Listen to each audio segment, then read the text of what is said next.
Hello everyone, welcome to the web seminar of the ISEKI-Food Association with the title Post-Harvest Food Handling in the COVID-19 Crisis, Sharing Experiences from Different Regions of the World.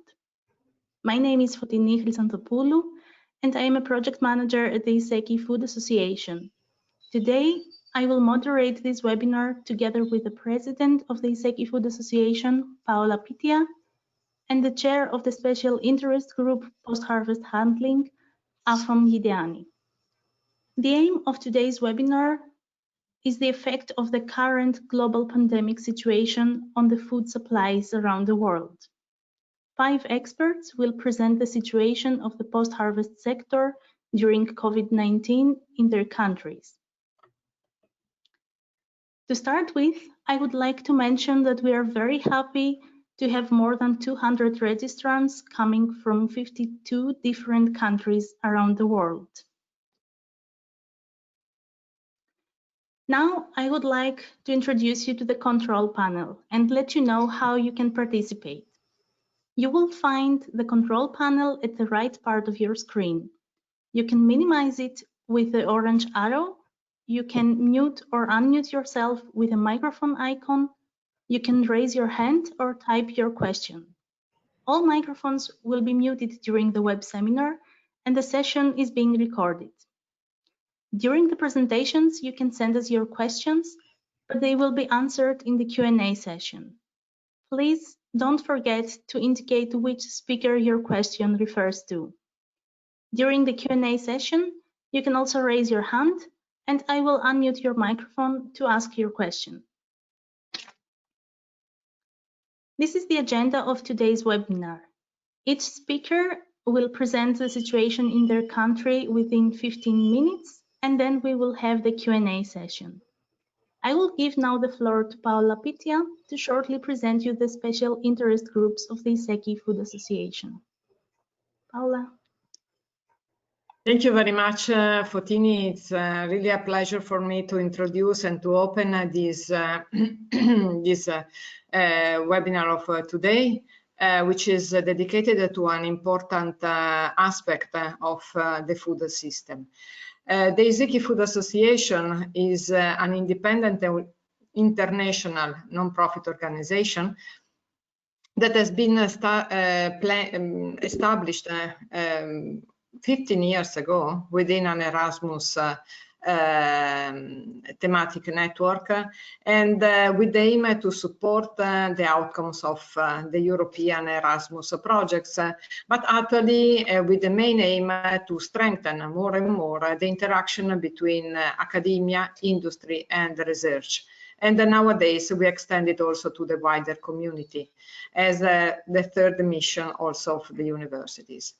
It's really a great pleasure to introduce this event today that actually is is part of the actions that the ISEKI-Food Association supports, along with a series of activities that are mainly related to the improvement and modernization of the higher education system, to promote the dissemination of a culture, high-level culture about the food, agri-food systems, and also to promote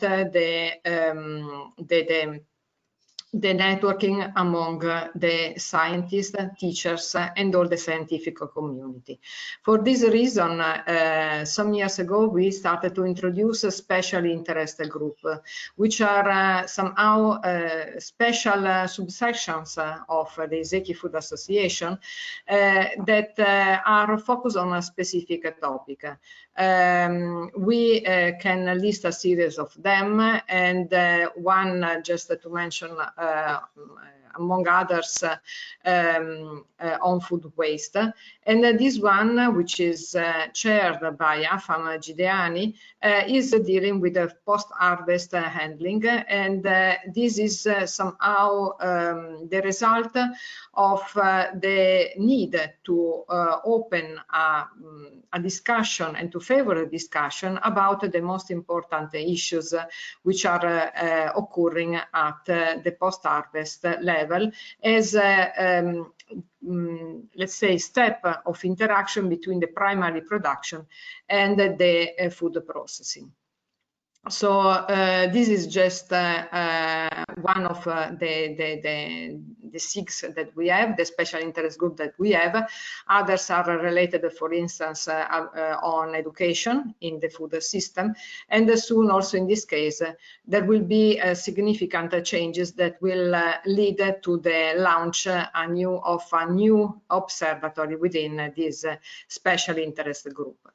The ISEKI-Food Association will continue to promote the interaction between academia, research and industries via the special interest group, but also via all the initiatives that is planned to occur or to organize in the next months ahead. Just a small reminder about the fact that this year we should have been holding the sixth international ISEKI-Food conference in Cyprus, but due to COVID-19, the event has been moved and postponed to next year. So actually, just not only for replacing this in-presence event, but also to continue to network and to favor the interaction among the members of the ISEKI-Food Association, but not only, because I just would like to highlight that the ISEKI-Food Association is let's say, is a membership fee-based association, but is open to any interested participant, and this event is just an example. Would like to favor the interaction and to favor the interaction between scientists, researchers, experts from every country in the world, like today. And for me, as I was saying to all the speakers of today, is really a pleasure for me to be here and have such a nice I would say parterre, I mean a team of speakers like the ones that will contribute to the discussion today. So I'm finishing here my just a brief introduction, and I leave the floor to Afa Magideani to introduce better the aims of the workshop of today. So Afa, the floor is yours. Yeah, thank you, the president of ISEKI-Food Association, Professor Paula. We welcome all our participants, especially our speakers. As Paula has said, we have very special speakers today, and I don't want to take much of our time so that we give them quite enough time to be able to deal with their various topics. But I just want to highlight the special interest group on post-harvest handling of ISEKI. Some of the aims include post-harvest handling and bioeconomy of fruits and vegetables, for which we are going to hear one of our speakers present today. To exploration of a wealth of innovative ideas and scientific discovery through inter-, and transdisciplinary research. Another aim is to training in process design and optimization, application of advanced food processing technology, such as pulse electric field, plasma technology, etc. Also, creating an environment for multi-, inter-, and transdisciplinary research, providing knowledge that is needed to solve real-world problems in processing, technology transfer, especially to female farmers in such areas as solar drying processes to obtain high-quality dry fruits, solar cooking as a pre-processing step, strategic intervention to curb wastage, identification of indigenous foods with health benefit, functional food ingredients in food systems, processing and valorization of indigenous plant foods, and then exchange of ideas on indigenous food knowledge. And so the main objective of the special interest groups are the creation of a reference group on post-harvest handling and the exchange of ideas with the aim to develop relevant research projects. We've not started any research project, but we believe that with webinars like this, it will motivate our participants to be interested in the special interest group so that we can come together and be able to write a project that we will submit to funders. The special interest group of ISEKI will be open to all interested people who will like to actively contribute and collaborate. And when you visit the website, you will see the link, and it's user-friendly for you to be able to either show your interest or to receive further information about this special interest group. And so that's, in a brief nutshell, the aim of the post-harvest handling special interest group of ISEKI. And so, like already highlighted by the president of ISEKI, this post-harvest webinar, the webinar is focused on post-harvest food handling in the COVID-19 crisis. And it's aimed to share experiences in different regions of the world. And I'm glad to say that our speakers represent different regions of the world. We believe that the webinar will be informative for the necessary preparation for disruptions in food value chain during similar crises. Although we are still in the COVID crisis, some countries are really at their peak. Some countries are coming out of it, but I'll leave that to our speakers to deal and tell us the situation in their various countries or regions. And so without much waste of time, I want to introduce the first speaker. And our first speaker today is in the person of Professor Vish Prashka from Ramya University of Applied Sciences in India. And briefly, I want to say that Dr. Prashka is currently adjunct professor at Ramya University of Applied Sciences, Bangalore, India. And he is a former director of the Central Food Technological Research Institute, which is in Missouri. It's a very big research institute which is known worldwide. And he is also a distinguished scientist of CSIR in India. He has received many national and international awards, including one of the high civil awards, Padma Shri. Those of us from India will understand what it means, from the government of India. And he is also a coveted, has received a coveted Bhatgna Award for Science and Technology and several Lifetime Achievement Awards from various organizations in India and abroad. Dr. Prashka's scientific contribution in the area of food science, food technology, chemistry, and biochemistry of foods, innovative product development, food biotechnology, nutraceuticals, and food safety and nutrition is vast and in depth, with new innovations and technologies resulting in 214 peer-reviewed research publications, 55 patents, and nearly 50 PhD degrees, which he has graduated, and also authored 12 books.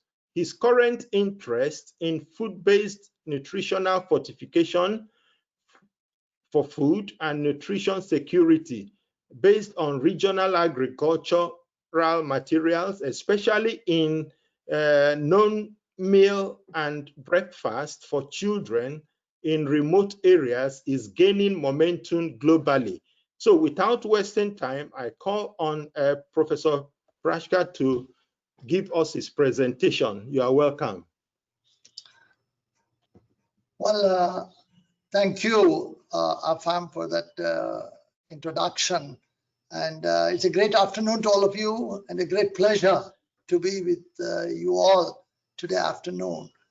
And especially I'm thankful to ISEKI-Food Association and Ms. Professor Paula Pitia, Afam, Fortini and Gerhard, and many others. I also thank my co-panelists who are there with us, along with the participants all around the world, almost touching 65 to 70. The topic of the webinar today, which is rightly called as a web seminar, is post-harvest food handling in COVID-19 crisis.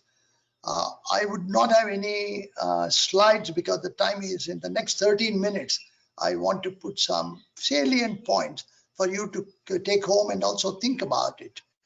These experiences that are going to be shared from different regions of the world, I will be focusing in connecting food and immunity. I would like you to remember the two words, food and immunity, in the context of current pandemic in the case of South Asian region, and especially from the post-harvest food handling. 2 points that we need to connect in this talk are: number one, food. Number two is immunity, with special reference to COVID-19 and post-harvest handling. So I would restrain myself to these three topics. But the key point that we need to remember throughout my talk is both have to be sustainable. If it is, food is not sustainable, immunity is not there. And immunity, if it is not sustainable, however much food you take, good food, it's not going to work out. So therefore, it is important to remember both of them in the angle of sustainability. All of us know more about immunity, but I'll take a minute or two just to not undermine anybody's knowledge, but to share how complex is immunity. And therefore, more than 1 million molecules and nearly 50,000 reactions are going on right now in our body in the biological steps in processing inside for 24/7, which means it never stops. Whether you sleep, you're awake. No lockdown for immune systems until death from the start of the womb. So let us quickly examine what do we mean by immunity and how do we connect it to food and post-harvest handling, and why should we connect is a very important factor. So when a virus like COVID-19 enters the body, the cytokines recognize it and the macrophages will fall into place, and it all gets activated into lymph node, something like what you find, two very solid globules here. And those lymphocytes will get into activity and produce antibodies. And these antibodies through the B cells will go into, along with through the plasma cells, and ultimately they will start fighting against the invader, which is COVID-19, and through activated T cells will kill the virus and the virus infected cells, and to make sure it is also disposed from the body.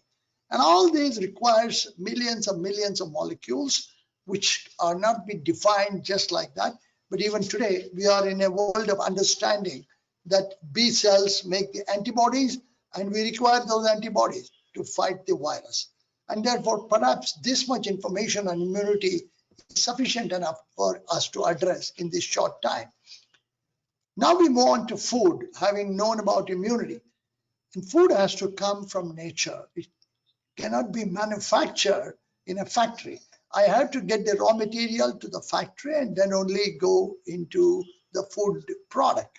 Generally, food means we only see the finished product like bread from wheat, but we also see fresh fruits and vegetables, meat, fish, and poultry, and the dairy sector. And therefore, what is very important for the South Asian region, because my other colleagues from other countries are covering that, but very, very vital is the Southeast Asian country. And the South Asian countries are very rich in traditional food, which not only is the requirement of the daily food, but also has to include one more commodity of food or a sector called spices and condiments. So this cannot be forgotten, even if we are looking at one system or the other, where we need to give importance. When we look at farm level, the production and productivity has to be perfect. It cannot be a mismatch per acre or per hectare. And therefore, when we look at a holistic approach of per capita availability of food, either grown locally or imported, when I say imported, across the neighboring countries or across the world, and because of the transportation today is so well, what one has to remember in the post-harvest handling is hygiene. Just like we were also having hygienic practices early, but after COVID-19, our hygienic practices have really been mastered now. We don't eat food without washing our hands with soap.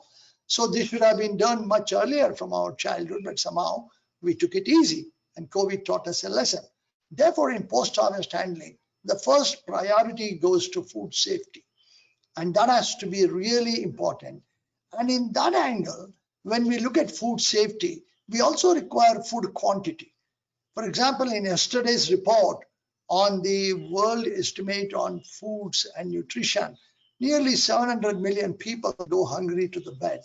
But that doesn't mean that food is not there, but food is not transported at the right time, at the right place, with the affordability index right in the point for health and nutrition. It is also vital that this brings in forward for our topic, the topic of nutrition. Food and immunity are connected through a very important chain called nutrition. And this nutrition is not what we think always in our system as something to do with just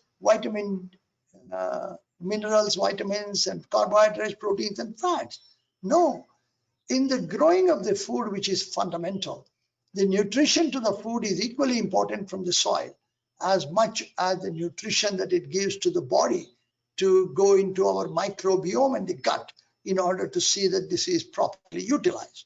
So therefore, when we look at the entire scenario of the chain of the harvesting, a chain of the transport system, the chain of primary processing and value addition, including grading, and get value for the product for the farmer. And also swim across market vagaries, and also the physical distance one has to maintain today.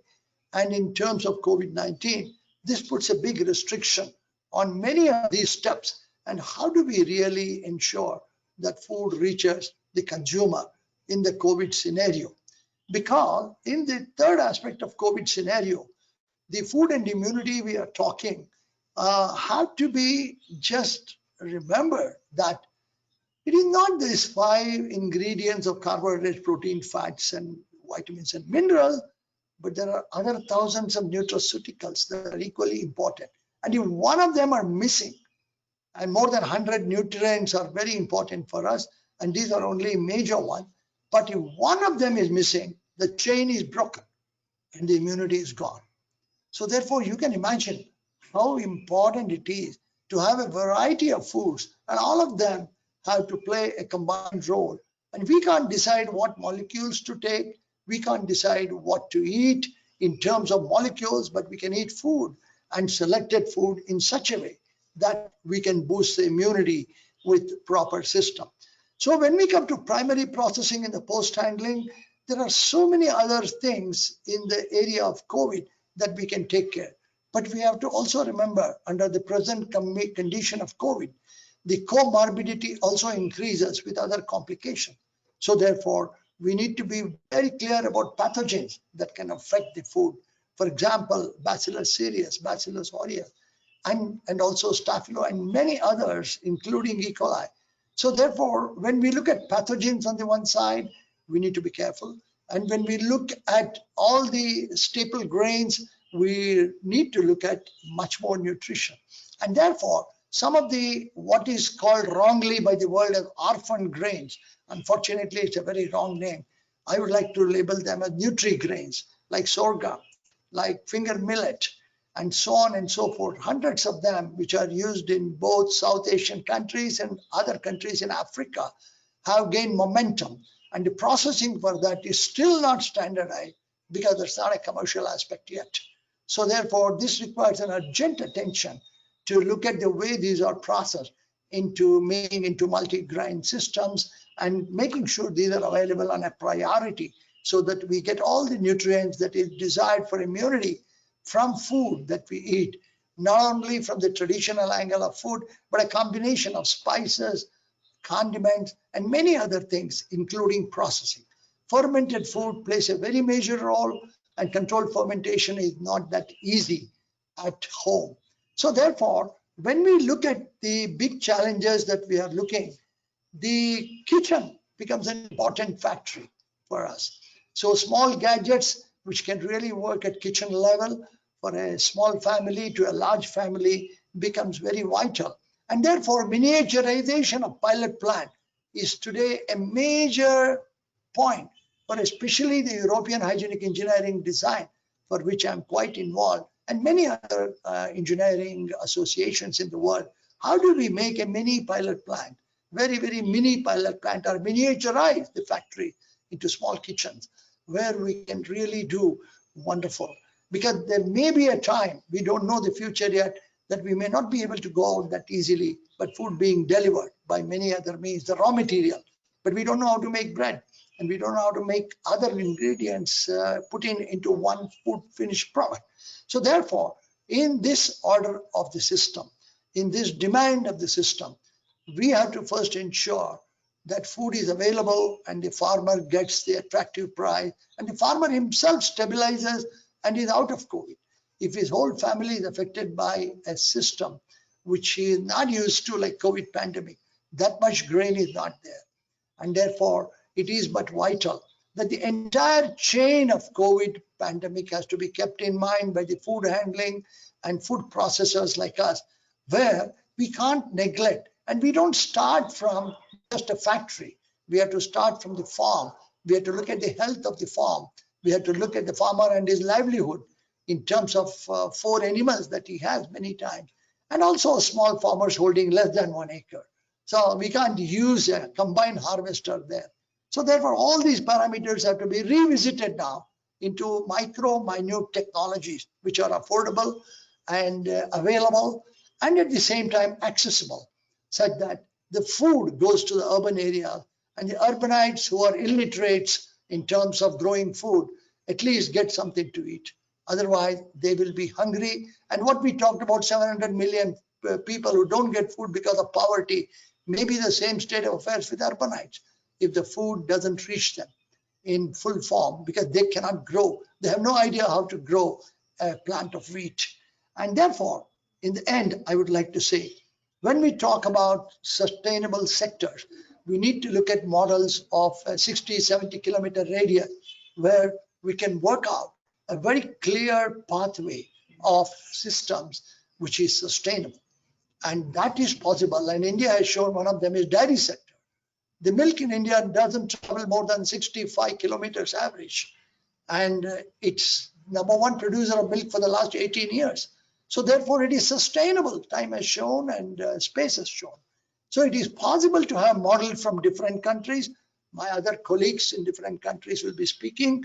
But I think in conclusion, we need to stabilize the process of post-harvest technologies and handling in such a way that the rural to urban movement of food, and ensure the sustainability of that with the most modern technologies which are energy saving and less carbon footprint, so that these are sustainable not only in the community kitchens, but also in the individual kitchen and the semi-processed foods.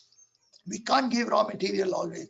It takes only 5 minutes to make a noodles and add a packet of spices. So it is the kind of food that tomorrow we are looking with the pandemic. And therefore, I would like to wind up this talk with the take-home point of self-reliance, affordability of food technologies, and using the most affordable in terms of not only high science, but also an adaptable engineering point of view in miniaturization. So I think it is this essential foods that we are talking that will build in immunity and will at least not only fight away COVID if we are infected, but also till the vaccine is found. Maybe it takes another 18 months to 2 years, I don't know. But till then, the only weapon we have is immunity. And that can happen through food. And that will happen only if we retain the chain perfectly well with our knowledge today to make sure the future of the next 1 year or 2 years, or maybe forever, we don't know, the lifestyle changer, the new normal changer, and we will be safe, provided food is given importance in the whole system as much as we talk about vaccine today. So therefore, nutrition doesn't come with one-day nutrition. Nutrition is everyday life, whereas vaccine is once in a lifetime. So with this, may I thank ISEKI-Food Association for giving me this opportunity, and I look forward for a wonderful webinar for the rest of the time. Thank you very much.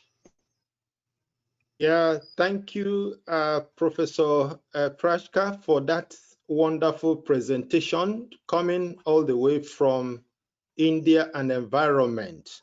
That was quite interesting. Thank you so much. We shall still come back to you. Without wasting time, I want to introduce the next speaker. And the next speaker is Professor Ferretin Gogus. And I want to quickly say that Professor Ferretin, we shared the same lab at the University of Leeds in the United Kingdom during our postgraduate studies. But that is just a side addition. But Professor Ferretin Gogus is a professor in food chemistry of food engineering department at the University of Gaziantep in Turkey. He received his PhD in 1995 at Leeds University. He joined the Department of Food Engineering at Gaziantep University in the same year he graduated. He is teaching courses under the topics of food chemistry. He has contributed to more than 90 research papers and 12 book chapters. He has experience in project coordination at both the national and international level. He has experience as a consultant and trainer for more than 25 years, especially in pistachio drying of fruits and oil industry. He was a partner of Erasmus post-harvest project coordinated by Bosa Food and Feed Control Institute of Forestry and Agricultural Ministry between the year 2018 and 2020. His group is active in valorization of food processing by products, that is involving extraction processes, the characterization of the components, and formulation of new products. So we are going to hear from Ferretin, the post-harvest food handling in the COVID situation, food security and post-harvest handling during the pandemic, the case of Turkey. Professor Ferretin, go ahead, please. All right. Thank you very much, Professor.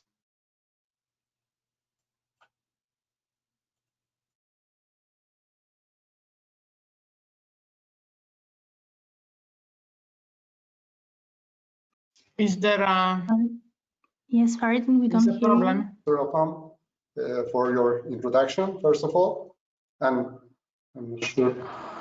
Actually, I'd like to talk very shortly about the situation in Turkey. And the speech of mine is not the scientifically informative. It is more informative about the situation in Turkey. And first of all, I'd like to just give the content of my speech. It is very shortly. It is starting with my city and the university. And I'd like to talk shortly about the food security. And then I will be continuing with the effect of the COVID-19 at different stages of the post-harvesting in Turkey. And I give this map to you just to show you where the city of my town has been located. And also I'd like to show you that we have a very long border within the part of the Asia and the Europe.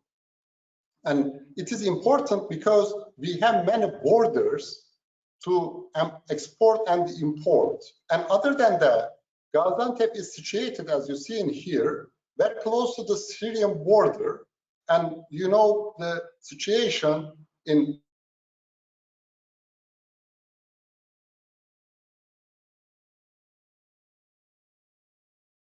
I think we have some problems hearing you. Yeah. Please apologize. Syria is quite conflictive, and that is why we could have the possibility of 1,000. Sorry. Now we hear you. 500,000 Syrian refugees, and we are feeding them. And sorry, is there anything someone just says? Yes, we had some problems hearing you, but now we hear you. Okay. All right. Is it clear now? Do you hear me? Yes, please go ahead. All right. It is all right. Do you hear me? Yes. Do you hear me, Faritin, you can. Yeah, yes. Fotini, Faritin, you can go ahead. Sometimes we have problems of connection, but please go ahead.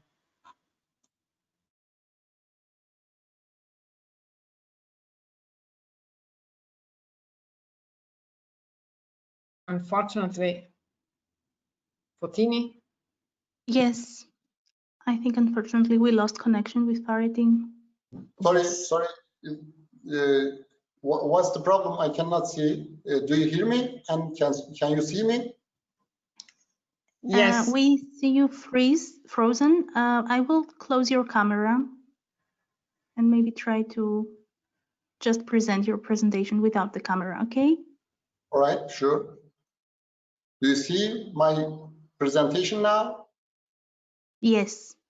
We see Gaziantep and University. Do you hear me as well? Yes. All right, so I'll be going on. Is it clear? Yes. All right, so the city of Gaziantep is known as the capital of the baklava, and my university is one of the universities which have been established in Gaziantep, and it is one of them. We have 4 different universities in Gaziantep. And the food security, if we just look at the definition which has been done by FAO, it is simply to find to be able to find the food, to be able to buy the food, and to be able to love the food, and to be able to choose the food simply. And food security has basic 4 components. They are the availability, accessibility, utilization, and the stability. And I'd like to just find a relationship between the availability.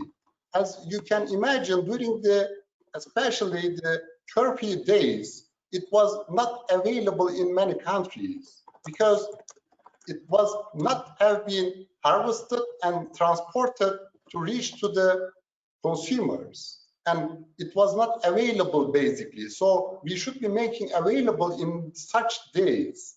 And accessibility, if the people are not working and if they don't have any income, in that case they cannot find and they cannot reach the food. Or if they are in the curfew conditions, they cannot go out to find and buy the food. It is a physical situation. Even if you have the money, you cannot buy the food because physically you cannot reach the food. And also the utilization and stability are the other components of the food security. It should be hygienically available, and it should be just choosable with the requirements of the consumers. And if we just look at this cycle, with the COVID-19 infections, definitely the reduction in labor force has been occurred, and also if the people are not working, we had the shortage in income. So it will be resulted in the less production in terms of the food and lower capacity use because the people are not working, they are not going to the work, and also this will be resulted with the disrupted food supply chain. So if we just continue to this case, it will be resulted in the reduced immune system of the people. And if we have the reduced immune system, as you see in here, I just crossed it over, because if we just reduce the immune system of the people, it will be a cycling situation. So that's why we should be very careful to supply the food, the enough food with a high nutritional quality at the safe conditions. Otherwise, we could be just cycling this cycle, and it will be resulted in the problems in the following terms. And what is the situation in Turkey? If I just start with the first case reporting in Turkey, it was 11th of March, and the first corona-dependent death was reported on the 17th of March. And with the today's numbers, we just did the more than 4 million tests, and the daily test is around 43,000.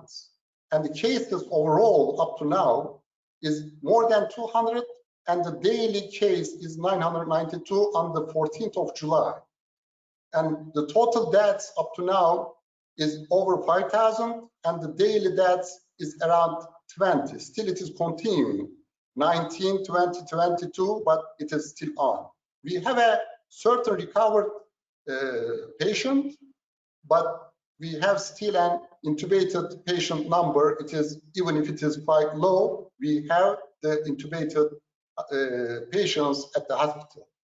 And if we just look at the closing strategy of the Turkey during the COVID-19, the first we just mentioned about the COVID-19, the schools have been closed, and we just changed it to the online education on the 23rd of March.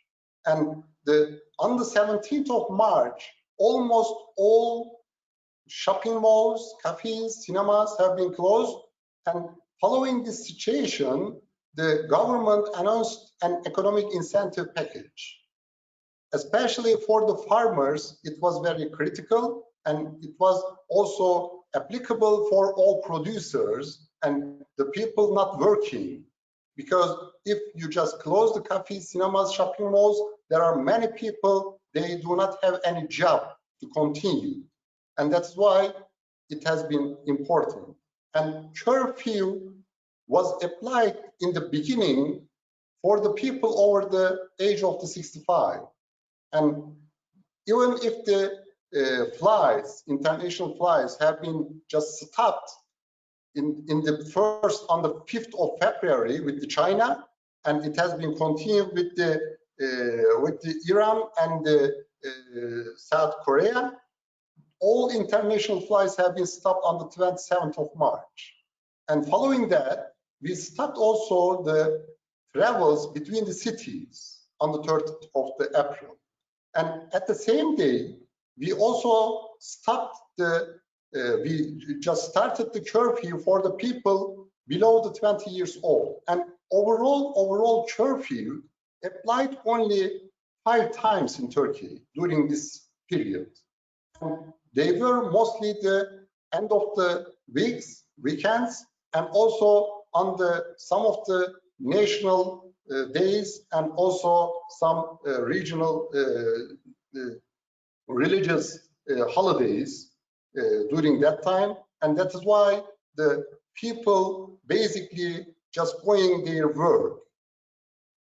And during that time, definitely there were many committees, but regarding to the post-harvest handling, the Ministry of Agriculture and Forestry just established a committee with 12 members, and they were from the academia, or they were the director of the ministry, just to talk about how they are going to handle the post-harvesting and also the other food processing conditions. And the three different ministries regarding to the food and food related, the health is the basic component definitely, and agriculture and forestry and Ministry of Trade for the export and import, because Turkey is a very important country having the trade relations with the Europe and with the Asia in terms of the food. That is why how we were going to trade in these hard conditions. And they have been taken some precautions. With the first precaution was the controlled social life. And there were three components of this controlled social life: using masks, washing your hands, the hygiene, and keeping the distance. And at the harvesting stage, what kind of the precautions have been taken? First of all, even if the curfew days for the old people, the farmers were free. With what? They had their registration documents to the farmer system, and by showing their registration documents, they have had a chance to go to the farmer to harvest, to seed, to irrigate their farms.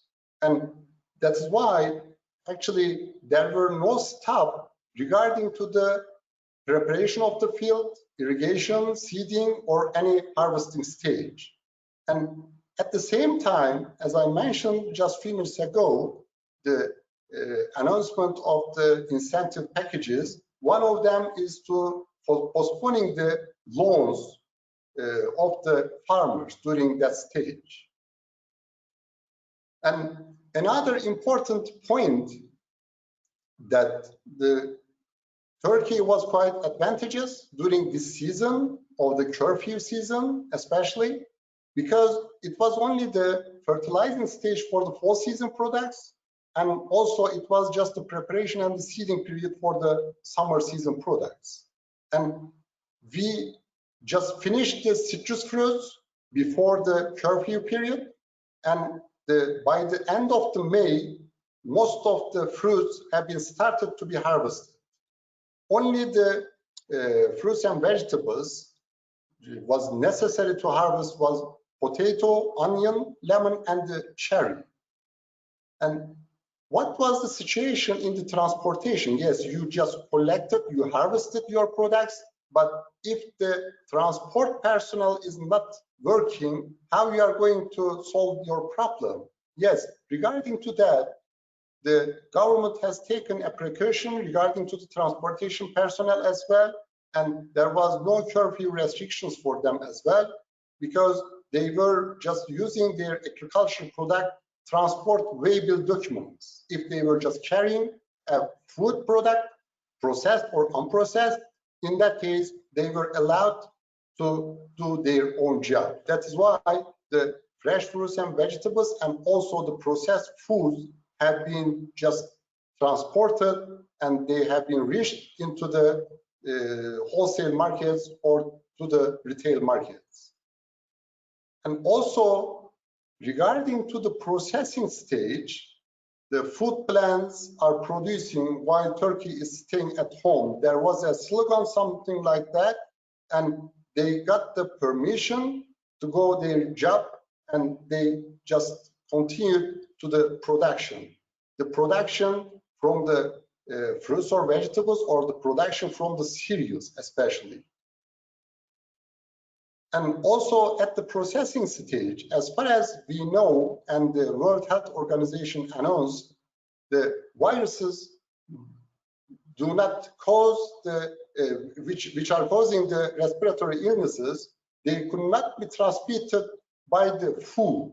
But even if it is not transmitted by the food, the people working in the factories as the employees and as the consumers, which we are going to serve the food we are producing, and that's why we should be careful. This has been emphasized to the employees and also to the people which have been just requiring the food during this period. And that's why the hygiene was very critical, and for this reason it has been emphasized to the producing factories to check their food safety management systems twice, because even if the virus has been not transferred with the food, the people could be carrying the virus. So that's why the people working in the food factories should be free from the virus, first of all, to do their own job properly and to serve the food to the consumer properly. And at the end, in the distribution stage as well, we just applied the transportation rules, and market and supermarket rules have been just announced. You see some brochures at the sites. They have been prepared by the health minister or the agriculture and forestry minister, and good hygiene practices was very critical, as I mentioned earlier, and also supplier and buyer relationships were critical, because to supply to the food to the wholesale market and then to the retail market was critical at the enough quantity, not more than enough, not less than necessary. And at the distribution stage, also food service delivery continues while Turkey is staying at home. We had a slogan at that time, and to just manage to reach to the consumer, there were no restrictions for the greengrocers and the bakeries, especially. Markets were just closed at the certain times of the day, and to prevent the leakage of the food during that time, mobile greengrocers have been just established by the government and also by the municipalities. They just do it. And in addition to that, there was a common application during the pandemic. The people were buying the fruits and vegetables, and they were just leaving it in the market for the other people to get it as free of charge. And during the pandemic, what was the prices, how they have been changed? In the April 2020, the 77 products price have been increased. The 33 of them has been decreased, and there was no change in the 132 products, according to the report of the Istanbul Chamber of Trade. And the products with an increased prices were onions, oranges, potatoes, and the lemons. And some of them we were exporting, and I will just mention the lemon in a few minutes. We were exporting that, and we stopped the exporting of the lemon because the price was increasing during that time. And the decreases were observed, especially in some vegetable types. And also during that time, there was a direct transfer of the fruits and vegetables from producers to citizens. And for that purpose, the government and the metropolitan municipalities especially have bought the fruits and vegetables at the garden, and they just transferred, they managed, they organized the transfer of this kind of the fruits and vegetables at the same time to the metropolitan cities, and they have been just donated to the citizens who need the food support during this term because of some reasons. As I mentioned, some of the people were not going out, over 65 years old and below 20 years old. And in addition to that, what kind of precautions taken at the ports and the borders? The electronic copies of certificates have been accepted. The foreign truck drivers have been allowed if they do not have any symptomatic behaviors. If they are living in 72 hours from Turkey, in that case, they have been allowed.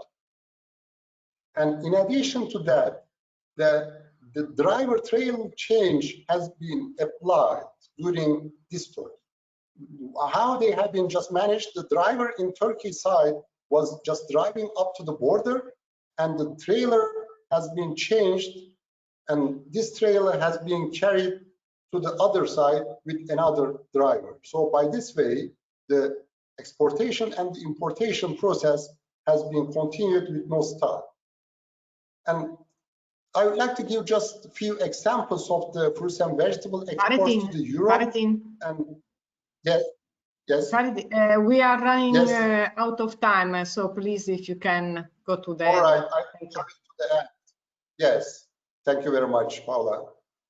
And we had the more or less the same amount of exports in terms of the fruits and vegetables, and 11% increase has been observed. And also we are an important importer of the wheat, and we have been imported already before the banning of the Russia, before the putting the quota onto the wheat export. And that is why it was not a problem. We are importing the cereal products not for the internal use, actually. It is basically for the production of the pasta products and the biscuits for the exportation purpose. And lastly, I'd like to just talk about how we are just turning to the normal life, not a normal life, actually, it is a new normal life, we call. And the shopping malls have been opened on the 1st of June, and travel has been just allowed on the 1st of June, and the international flights have been just started on the 12th of June. So we just say that in the new normal life, we should be careful to use the mask and to be keeping the distance and to be just very careful in the hygienic term. I'd like to thank you, all of you. Thank you. Yes, thank you very much. Yes, Faritin, a really interesting overview of how in Turkey the post-harvest has been managed, and questions will be given at the end. Now we move to the next speaker. That is an Italian one. It's a colleague of mine. It's really a pleasure for me to introduce Giancarlo Colelli, a friend or colleague, and he is a full professor at the University of Foggia, and is also chair of the doctorate program on innovation management in agricultural and food system of the Mediterranean region. I go briefly, coordinator of more than 20 national, international R&D programs, multi-partner, but most of these, I mean, the important aspect is that he is really a good expert, main expert in fresh cut products. He's a member of the European Society of Agricultural Engineering, International Institute of Refrigeration, International Society for Agricultural Scientists, and obviously his publications, you can find them easily in all the databases regarding this Giancarlo. So the floor is yours, and the presentation deals with Italy, so it's really yours, the floor. Okay, thanks a lot. I hope you already seen my screen with my presentation projected, and that you hear my voice. Good afternoon to everyone. Thanks to the organizer, to all the organizers to invite me in giving my contribution to this description of the situation in terms of post-harvest handling of, in my case, will be related strictly to fresh commodities, fruits and vegetables. And my name is Giancarlo Colelli, and I work at the University of Foggia, which is in southern East Italy. The idea of working on this presentation actually has been to involve a certain number of friends and people of the industry that in many ways we collaborate on projects on other aspects. And Most of the information I will use in this presentation have been provided by them. So my first thought is to thank all of them for the cooperation that they gave me for this presentation. These are the topics which I will shortly present. I will go into main impacts of the emergency on the fresh produce chain. Some of the adaptations which have been put into place in order to avoid or minimize these impacts. Some possible opportunities which have arisen or might arise from this emergency, and some perspective out of it. The very first thing I want to show, well, this is Italy, as many of you know. We are located here in this part. It's just the hill of the booth. And this is the area which was firstly hit by the pandemic, the emergency. Basically, the regions of Lombardy, Veneto, Piedmont, and Emilia-Romagna. The first area was this part here. Well, the emergency and the infections also spread throughout Italy, but in a very, very minor rate. So at this time, we can say that more than 90% of all the cases, and unfortunately also the death caused by the virus, has been in this area of the country. More or less, the first cases started in the middle of February. There was some other cases earlier, but it was very circumscribed. But this one in February 20, I remember, was the beginning of the emergency. And from the end of February, social distancing was already advised through the population. Although still cases were very low in numbers, but from the first week of March, actually the country was locked down from the night to the morning. And at the beginning, there were some partial lockdowns in these regions here, but then first week of March, all the country was actually locked down. So everything was shut down. All the transfers were forbidden, even within the same province. So you could not go from one town to the other unless you did have some written permission for that. And since then, there's been a sequence of more and more restricting regulation. And this has been last until the more or less the middle of May, when thanks to a very consistent decrease in the infection rates, the government started to reopen the country. The country is still not open at all completely. So, for example, we're still not doing in-presence classes in schools and universities, but most of the activities are going on quite normally, with some recommendation in terms of the way people behave in their day-by-day activities. So this is the situation at the moment of the country.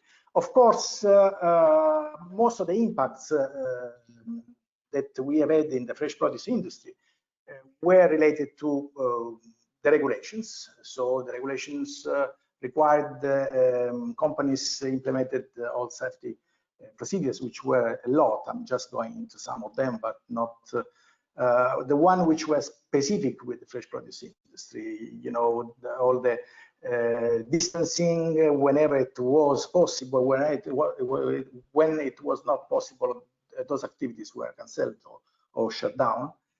And you know, wearing masks and other individual protection devices. The sanitation frequency was increased, of course. rearrangements of timetable for worship. For example, people did not go to work all at the same time, so they were distanced in terms of time, so there were less crowded places. Also, breaks were in some way limited or not planned all at the same time.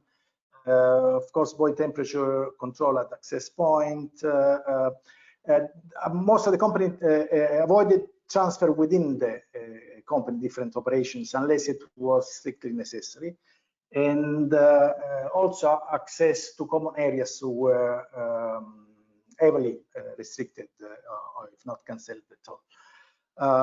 Another thing which was very important was that most of the companies increased the amount of stock materials from 20 to 40% sometimes, because in this case they were limiting the number of visits from external suppliers to the company. So especially in terms of packaging material or chemicals and whatever, they tried to be as much as possible able to work for many days. Also, another thing which was very important, stimulate all kind of online interaction. So for many of the activities it was possible, for many of the activities of course it was not possible. But one thing which was interested from some of the companies is that some of them started to make internal and also sometimes external audits for quality assurance done online. So not all of them, but some of them were made online in order to avoid external people or transfers within different cities. Also, other main impacts have been due to changes in lifestyles of Italians. Of course, with the lockdown, people stayed home, and being home, they, some of them worked with remote work, but many of them were not doing, the usual activities. So from this point of view, a lot of things changed. For example, in terms of sales of fresh produce, and also in terms of labor availability.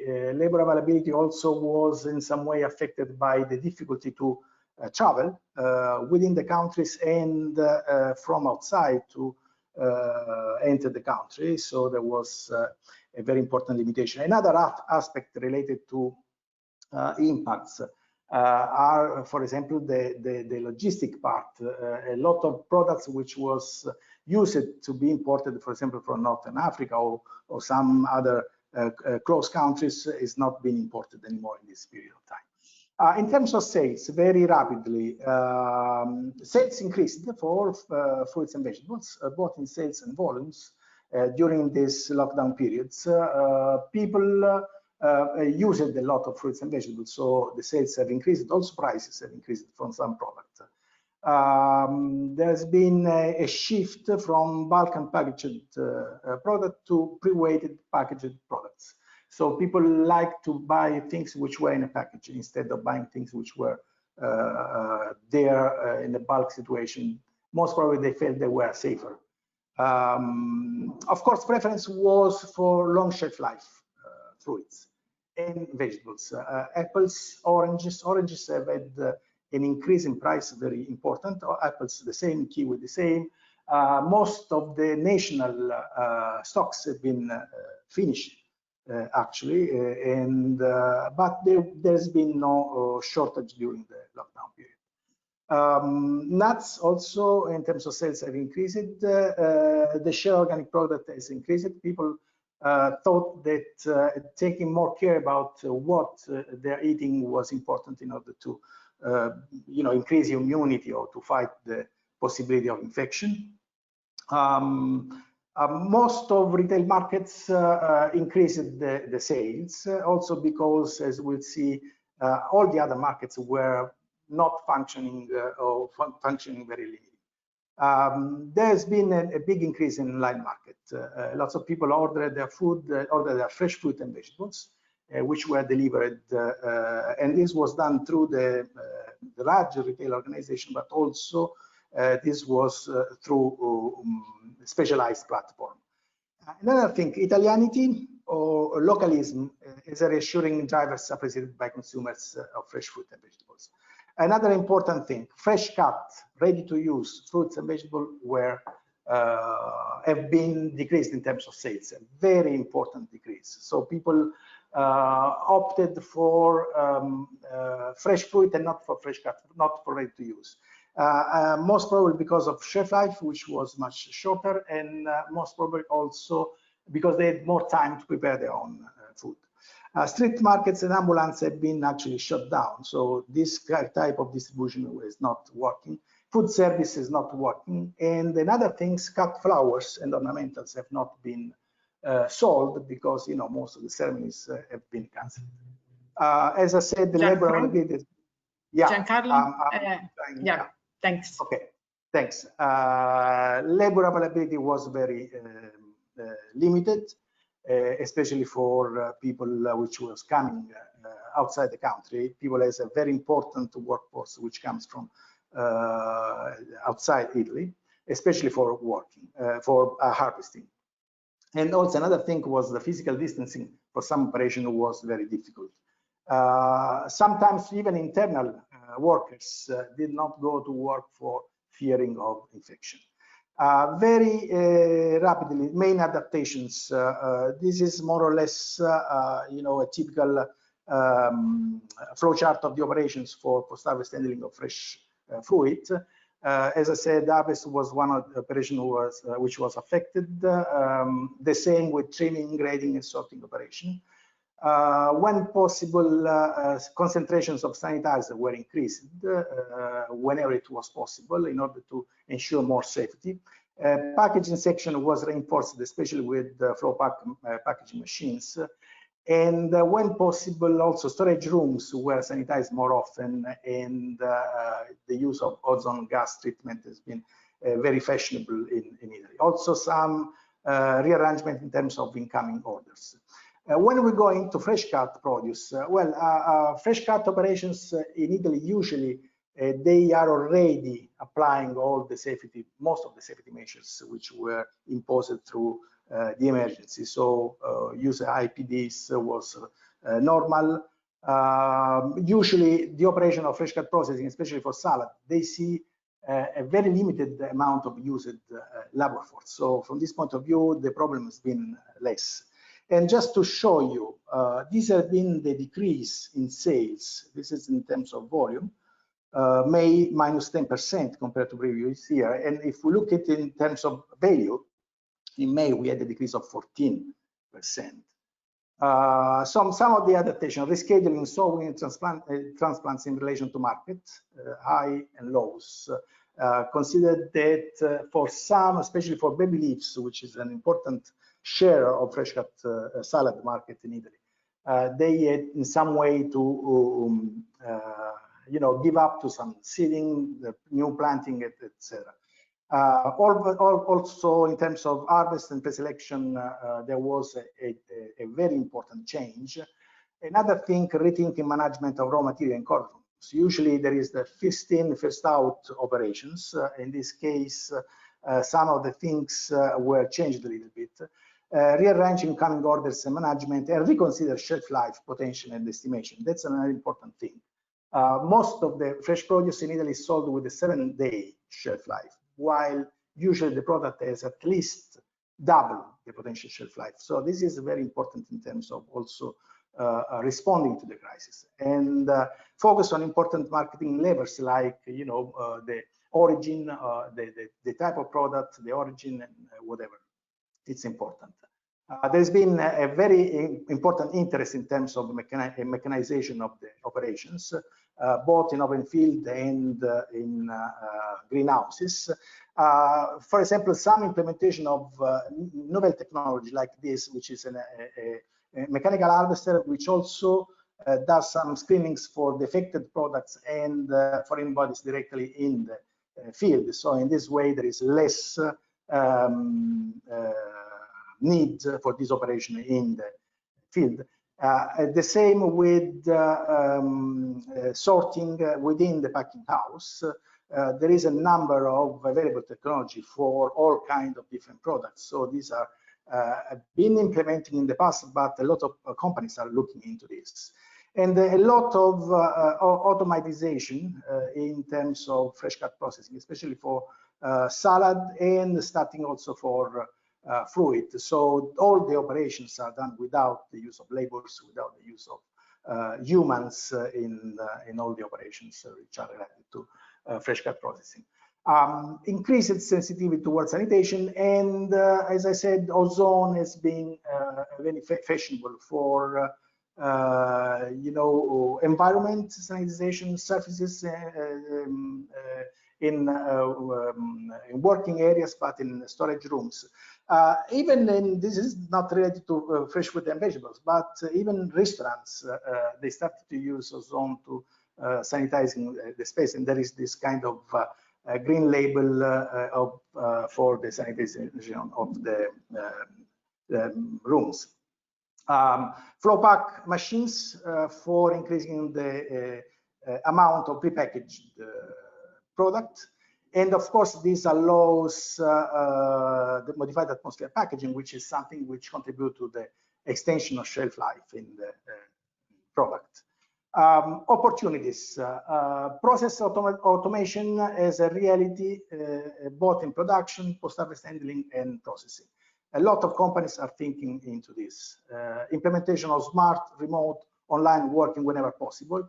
Many companies will stick as much as possible to this because they had a lot of advantages from this point of view, even in normal, let's say, regular times. Using marketing strategies to reclaim fresh fruit and vegetables as from commodity to specialty food.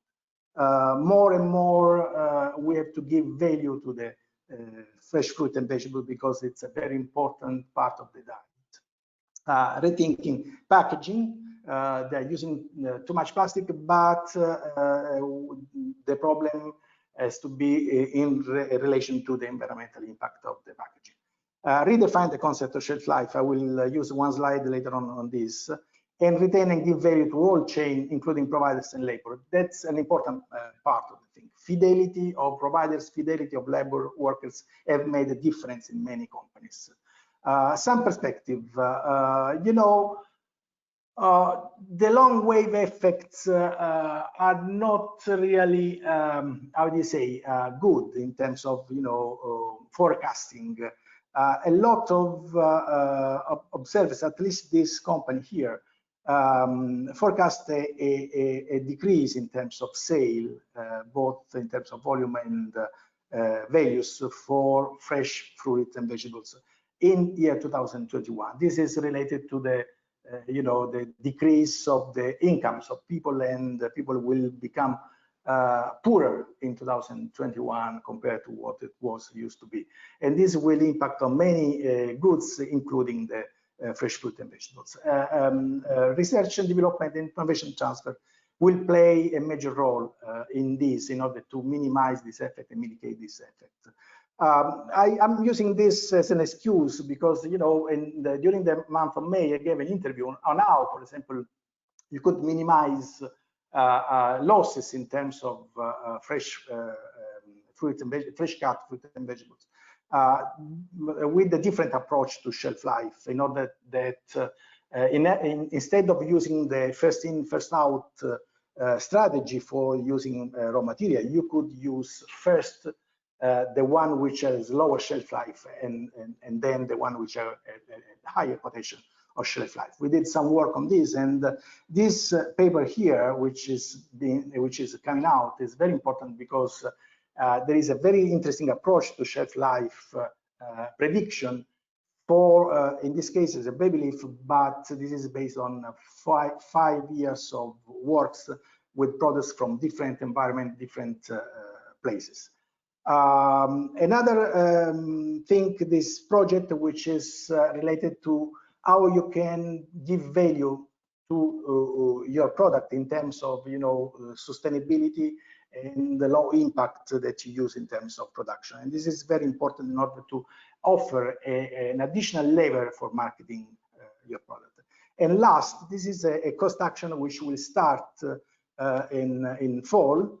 and this is related to packaging and to minimize the sustainability of food packaging through reducing impact of the packaging production, reducing impact to packaging use and disposal, optimize shelf life, and reduce waste, which is an important thing, which is related to packaging, and contribution to circular economy. I want to just use this as a final slide. A lesson from this terrible story, which has left heavy social and economic consequences, is that agriculture has confirmed itself as an indispensable sector for life and well-being of family. The fresh fruit and vegetable companies never give up, continue to work, produce, and pack, supplying the distribution chains and general markets, despite the growing difficulties and problems related to the safety of the workplaces, the protection of workers in farms and warehouses. In the country's socio-economic sector, our role is vital because we do not produce luxury goods, but goods essential for life. This is some words from Giacomo Suglia, which is the president of a grower association, and I think this is very important. I thank for the attention. I'm sorry I went a little bit longer with my talk. I want to say thanks to all these people which helped me in preparing these things. And for further information, we have a Facebook page with our group that you can just connect to. Thanks a lot. Thank you, Giancarlo. At the end, I didn't stop you too much, but the information you was delivering was really interesting. Also with the case studies of the companies, and this is an aspect that, as you know, is rather well evaluated also by us as academics. So thank you very much for your contribution here. And from Italy, we move to the Spain and questions after. Now we move to Spain, and I would like to come to the floor to Dr. Angel Martinez Samartin. That he is Technology Transfer Director in the National Technological Center for the Food and Canning Industry, CTC in Spain. He has a really long experience in the field and is the coordinator of the CTC Alimentation magazine and the International Symposium on Food Technologies in 2020 first, and is responsible also of projects in Azerbaijan, Turkey, and Egypt. Angel, the floor is yours now. Okay, thank you very much, Paola. Good afternoon. First, I want to thank Paola, you, Fortini, and Afam for inviting me to this webinar. Can you see my screen? Sorry? Yes, we can see it. Okay, perfect. So I'm going to speak to you a little bit about the situation in Spain, always from the point of view of the agro-food sector, the agro-food industries, because my center is a national technological center, and we work closely to the companies. Here you have my, okay. I will speak a little bit about the state of alarm that our government approved in March of this year. Then some data about the importance of the agro-food sector in Spain and also in my region, in Murcia. Then I will give you some information about the problems that the agricultural sector, the processing sector, and also the food supplement sectors have been facing during these last 3 or 4 months. Some about the measures that our Spanish government has adopted in this time, the social recognition that the food system has gained in Spain, and some conclusions. Okay, here on the left side you have the map of my country. I don't know if you know that Spain is divided into 17 small states. We call them autonomous communities. You can see here on the southeast corner in red is my region, a very small region of Murcia. But you also have in the south Andalusia, Madrid, or Castilla-La Mancha. We have 17 autonomous communities, that we have 17 parliaments, regional parliaments, and we have we are free to issue our own laws and a lot of things. But due to the COVID situation, our Spanish government, the national government, approved on the 14th of March, the declaration of the state of alarm in all the Spanish territory. So this means that all the autonomous communities lost their competencies, and all the competencies, mainly in health and in other things, were again back when they were again back to the national government. Okay.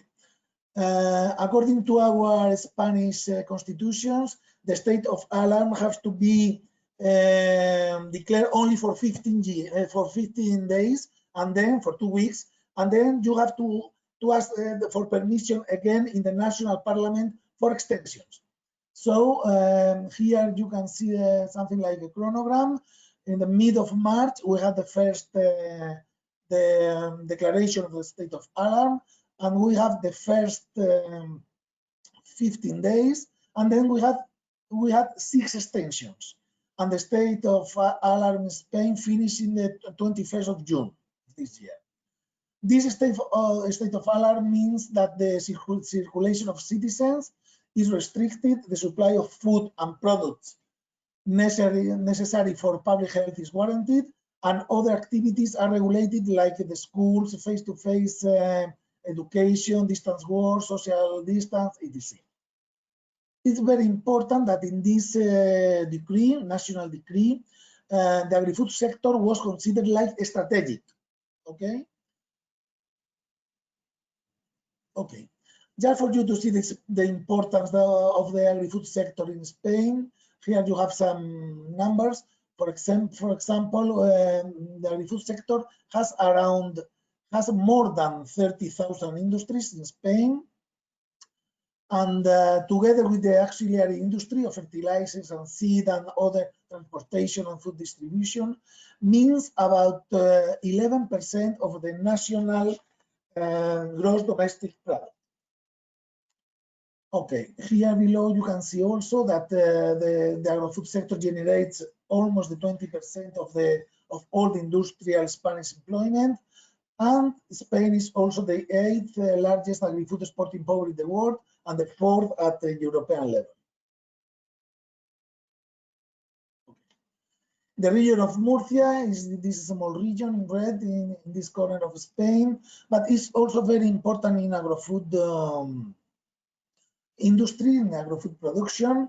We say that Murcia is the orchard of Europe, because here you can see that in some features from 2017, the region of Murcia was the second, because Murcia is a region and also a province. Okay, the region of Murcia, or the province of Murcia, was the second most exporting province of Spain, just after the Spanish province of Barcelona. Okay. And in my region, we are very small, but we export all over the European Union and also outside the European Union. Okay, then when I try to organize this presentation, I'm not an expert in COVID, but we work closely to the farmers and to the food companies. So I had some meetings with some technicians from different companies and associations, and now I'm going to I'm going to tell you the conclusion of these meetings. Regarding the agricultural sector, we had a meeting with ASAJA. ASAJA is an agricultural association at national level, and the main thing is that not only in the agricultural sector, in all the sectors, the 2 or 3 first week of the state of alarm were crazy. Nobody knew what to do. The national government had taken a lot of competencies, and sometimes they didn't know how to deal with them. So mainly the 2 first weeks were totally crazy. So in this first week of the declaration of the state of alarm, farmers and also agri-food companies, they had many problems, but they followed with their activity. and finally they succeed in this thing. The main problem that they had was the lack of availability of personal protection equipment. It was very hard to find it. It was almost impossible to find gloves, masks, hydroalcoholic gels, etc. But mainly in the agricultural sector, you know that they have PPEs, mainly for phytosanitary treatment. So the first treatment, they were working with the protection that they had, and then the second or third week, they could already find them in the market. A big problem that they had was the limitation of the number of people occupying the cars, the vans.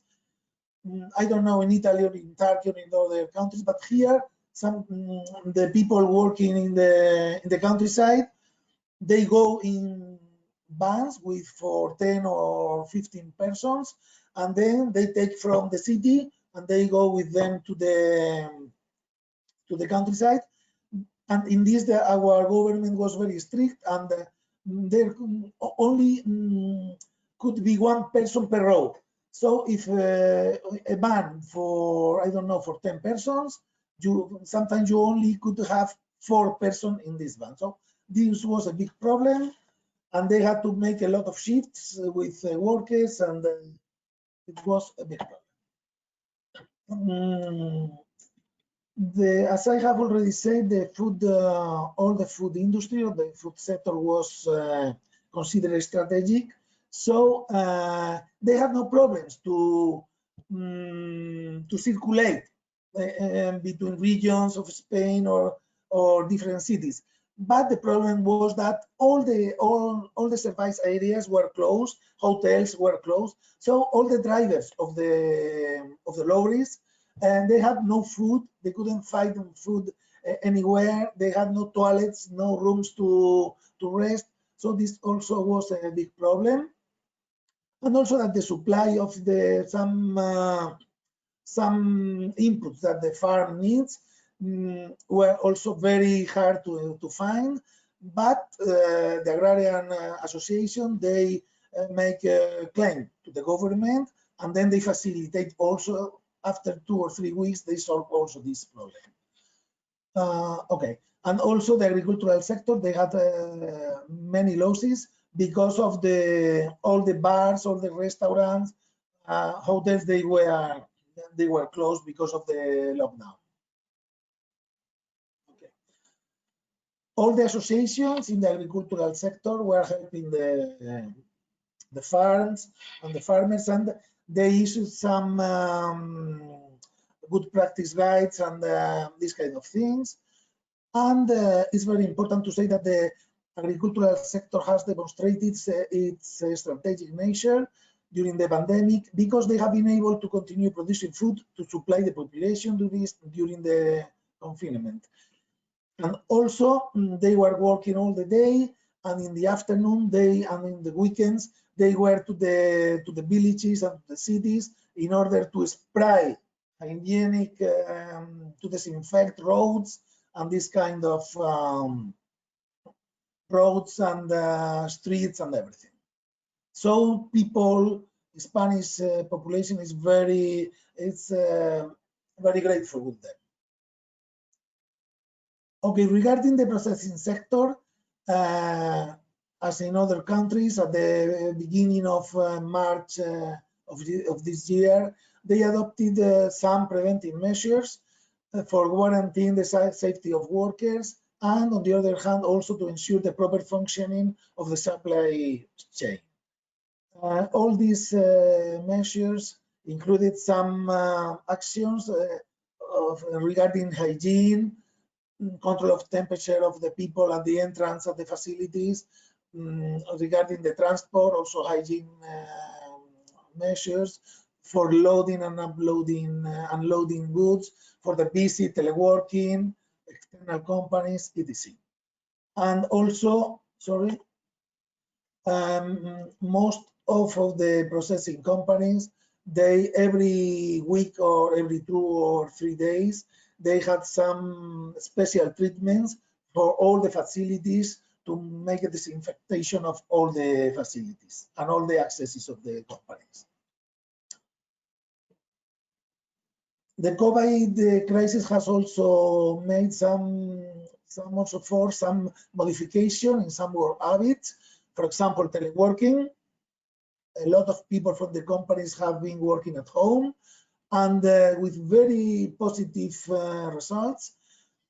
And also they have, the companies have also facilitated the familiar relations, giving the possibility to have flexible hours in the company.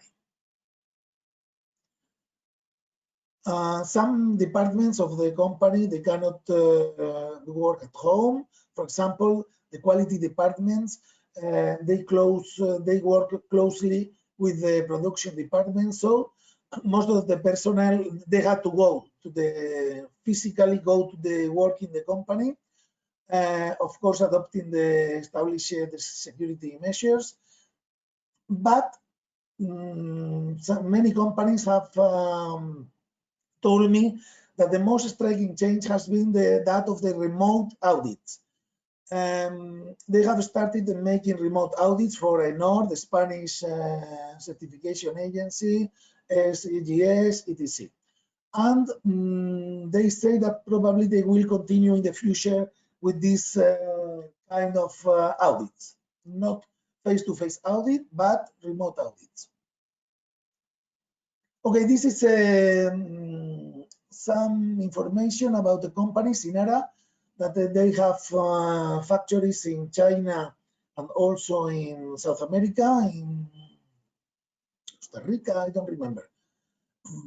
And they, of course, they had to comply with all the regulations imposed by the Health Ministry of Spain, like all the other companies, and also they promote teleworking.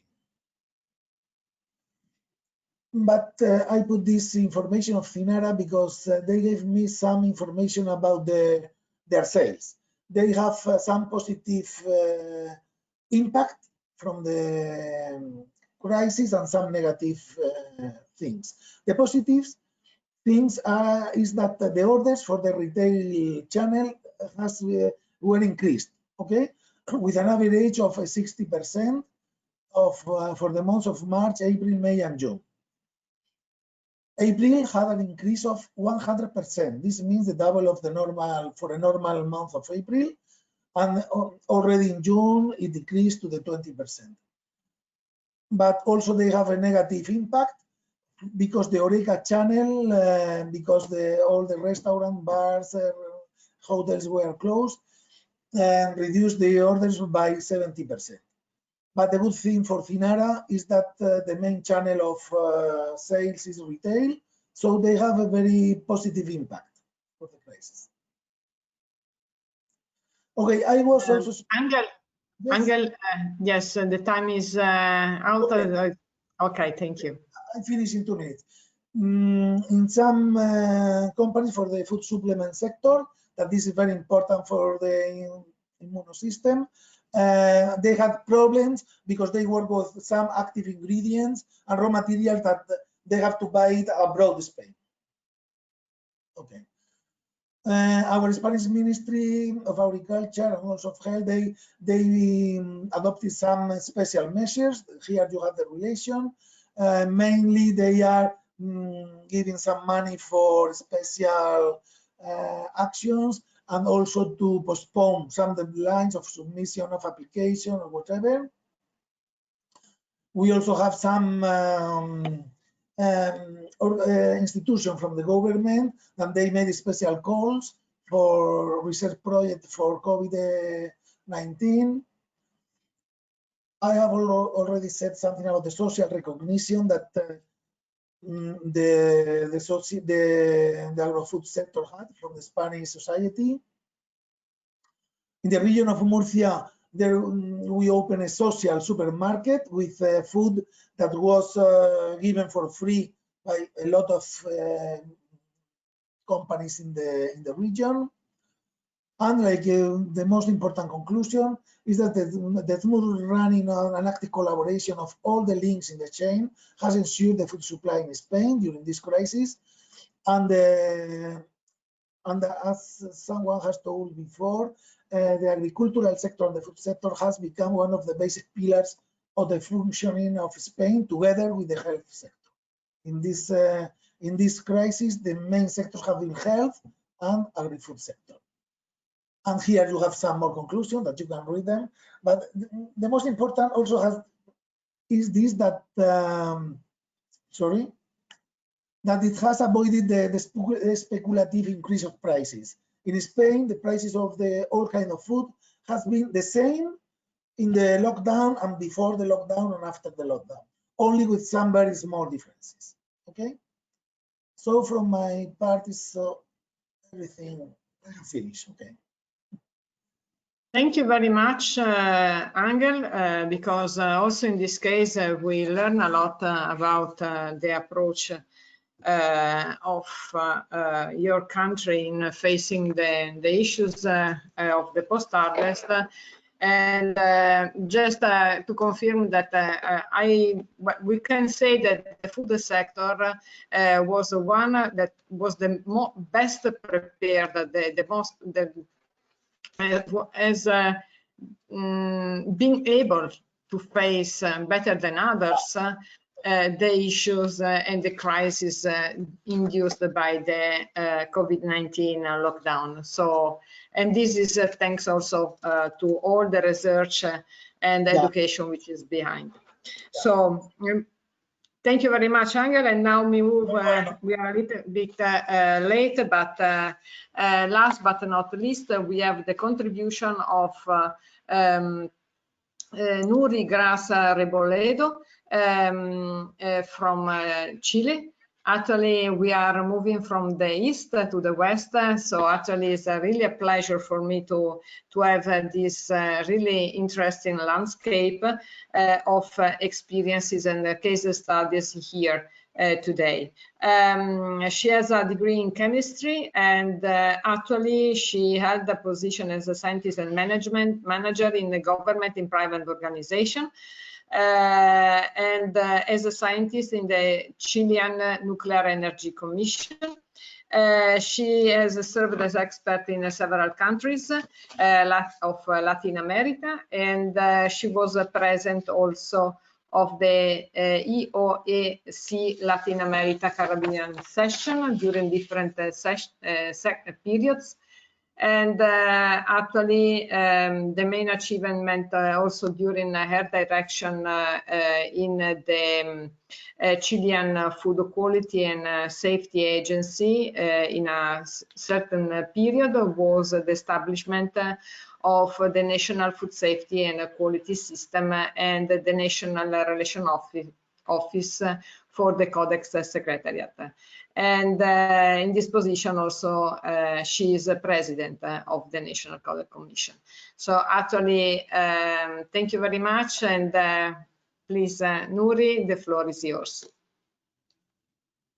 Good morning. Oh, good afternoon for all of you. Good morning is for me. And thank you very much, first of all, to the president of ISEKI, Professor Paola, and all their team for accepting me to share the experience of my country, of Chile, because we are mainly a food export country as the second product, because the first for us is mining, is copper.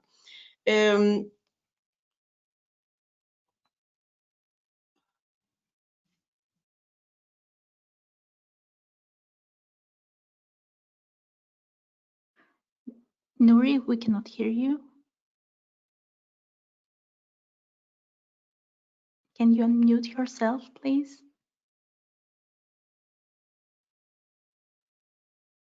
Yes, what the organizer said. Okay. Oh, sorry, I have a problem here.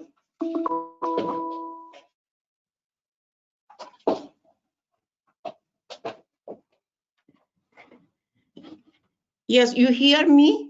Yes, now we hear you. Sorry, here said me something.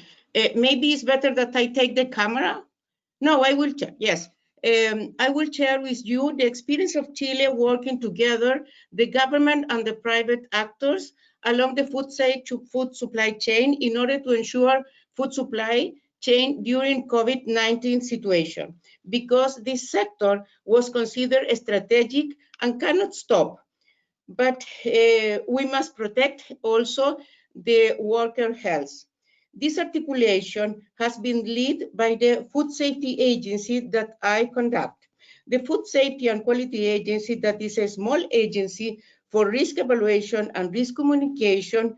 We are not a regulatory agency or enforcement agency. There we work very close with private and academia. You know that I can't pass I can't.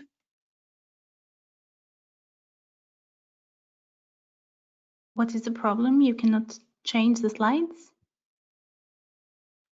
Oh no, you're muted again. Okay. Yes, no, I must put it in this way. If not, it's not possible. Well, the situation in Chile in relation with you could see it there. Yes, we see it.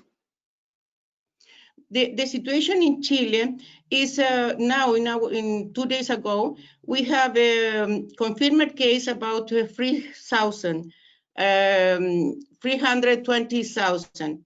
Oh, I don't know, sorry.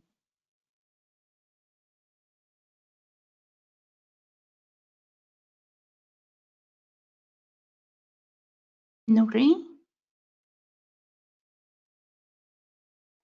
Can you hear us?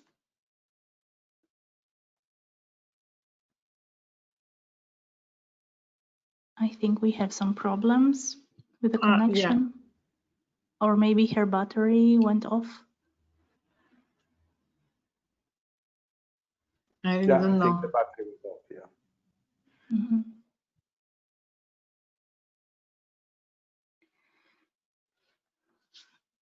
Okay. I don't know if she's off now or if... She seems offline, yes. Let's wait for a while. Maybe video can be switched off, then maybe better.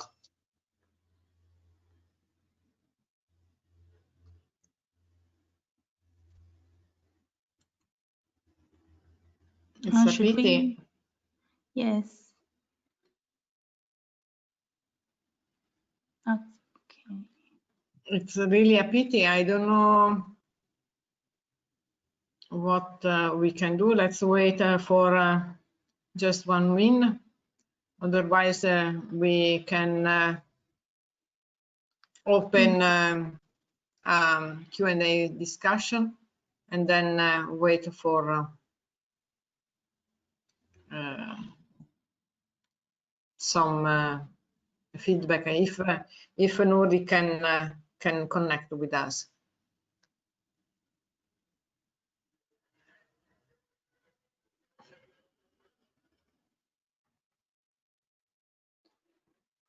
I'm afraid of this technical issue. She was all the time with us, so I suppose it's obviously not planned. So maybe Afam. Okay, Fotini is here. Afam, let's take the opportunity to open a small discussion, a Q&A time.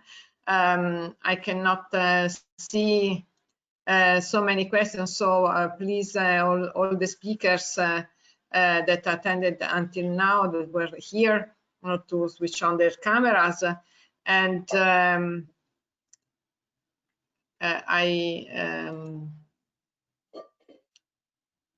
I have a question for the speakers, but I need a very short answer, because I think that is a a challenge for all, and obviously the question comes from the president of the ISEKI-Food Association that is obviously dealing with education and training in the food sector. So my question is, Sorry, which Paula. is, yeah? Sorry to interrupt you. I think Nuri is back. Maybe we can let her.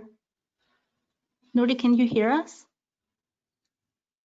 Unfortunately, we cannot hear you.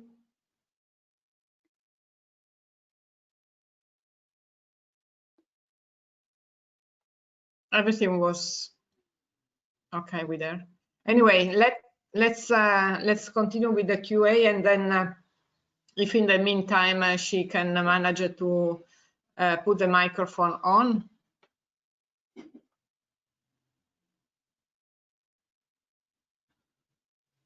No, we don't hear you, Nuri. No. Anyway, I have a question for the speaker. In this period, based also on your experience, which is the skill or the competence, the sector-specific one, and one, let's say, a personal or transversal skill that you recognize of most important, more important to face the COVID-19 emergency? So just one and one, so very brief answer from all the speakers.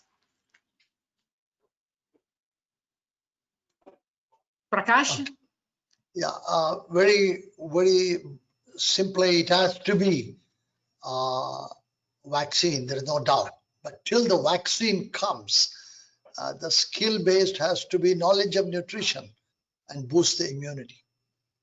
That can be done at home and can be done at factories by improving immunofoods. So I think that's where we stand today. But even after we have to continue this because we don't know what is future, COVID-20, COVID-21, etc. So I think this is a great skill that has given us an opportunity that we should learn. Thank you. So somehow also the interaction between food and human and well-being and health. Okay. Faritin as a second speaker. Yes, definitely we are learning quite a lot with this COVID-19 because at least in my life, it is the first time we are having such a situation, whole world having the same problem at the same time. And especially it is affecting the post-harvesting stages, and also the food supply chain will be very affected with this situation. Not only the food we produce, also the food we should just handle to the consumer is a big problem. So basically, not only the food scientists and technologists, also the consumers should be dealing with the food management systems. As far as I'm concerned, it should be quite important for everyone, and the people should learn how they are going to handle the food. Thank you very much. Thank you, Faritin. Now, Giancarlo. Giancarlo, unmute your microphone. I think it's okay now. Within the fresh produce industry, capacity to adapt and react, and looking at new things around in order to overcome the crisis.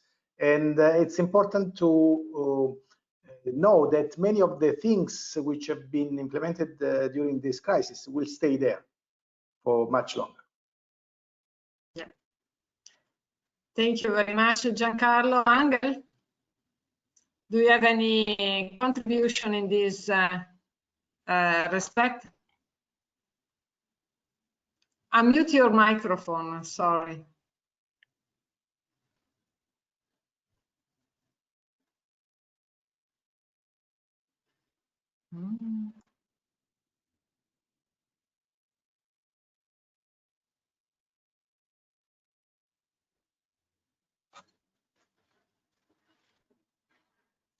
And now, can you hear me now? Okay.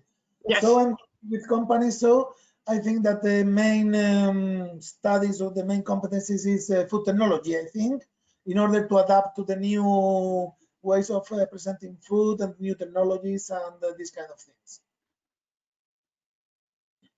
Thank you very much. Afam, would you like to contribute as well from your perspective?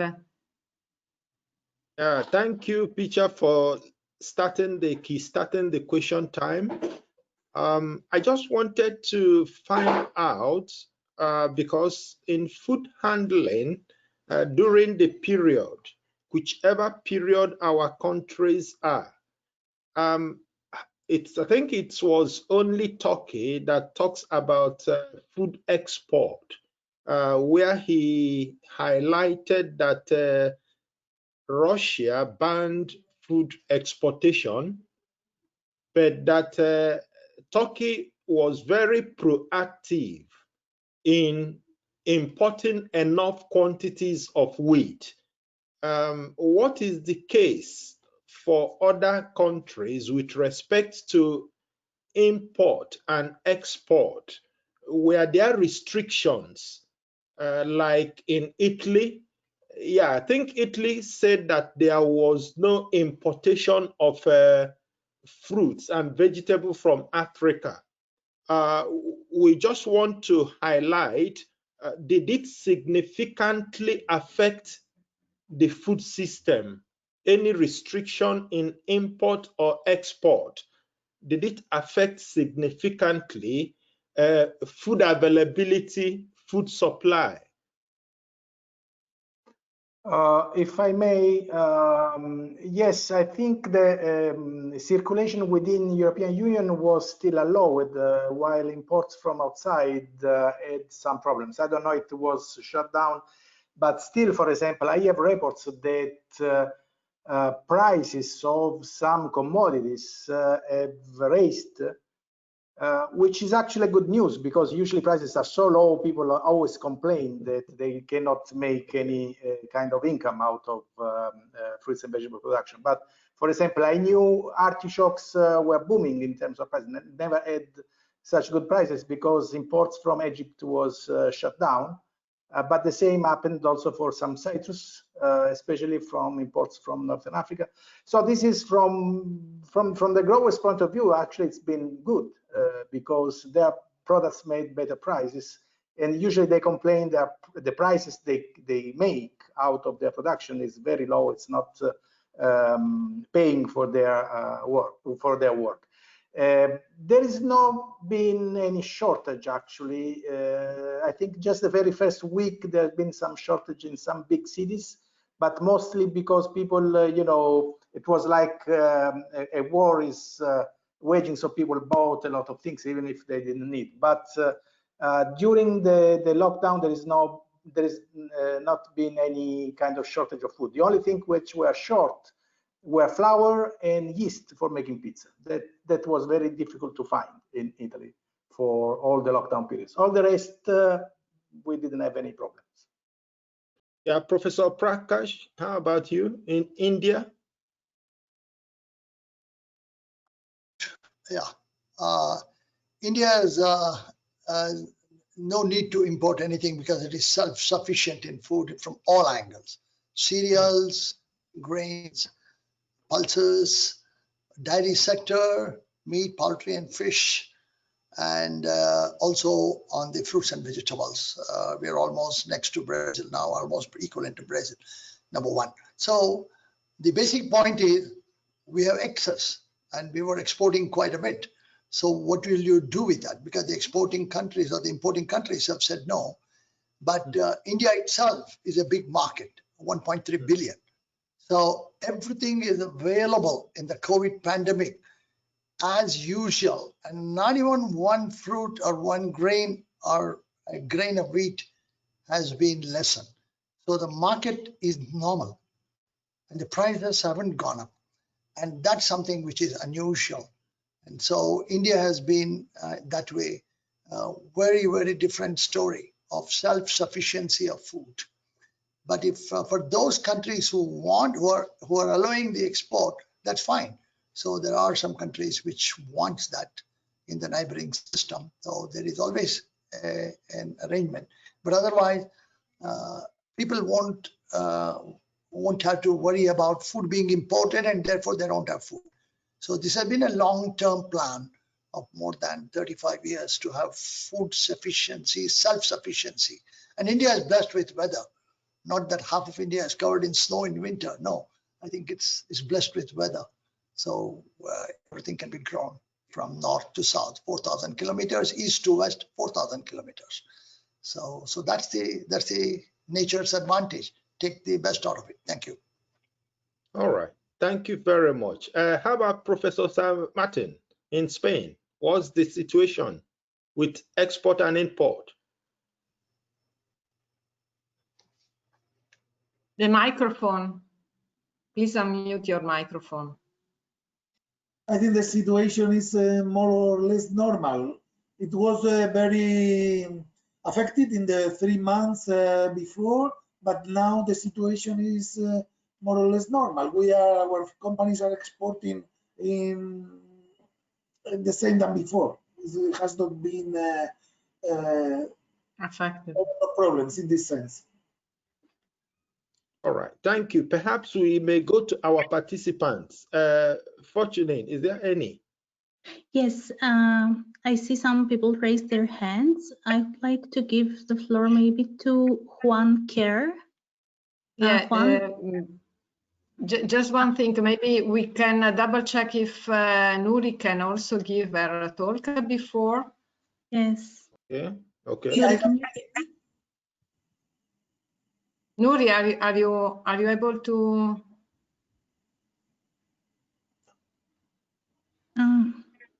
I see you're unmuted, but we cannot hear you.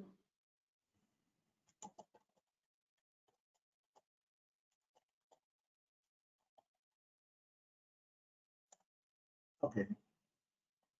If not, maybe we can collect a representation and we will make available in the website of the dedicated to this webinar later on for all the participants. So let's move to the questions arising by the participants here. Thank you. Juan Kerr, I will unmute your microphone now to ask your question.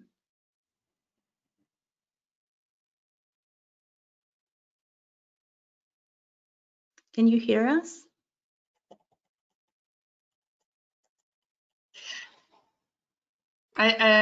Just one thing. We say hello to goodbye to Angel that needed to leave the floor. I mean the screen this afternoon now. And thank you very much, Angel, and really appreciate your contribution to the webinar. Thank you very much. Bye bye. Bye. Bye. Okay, I see that Juan Kerr cannot ask his question now, so I would like to give the floor to Dr. Jake Diaye, that he has raised his hand. I will unmute your microphone now.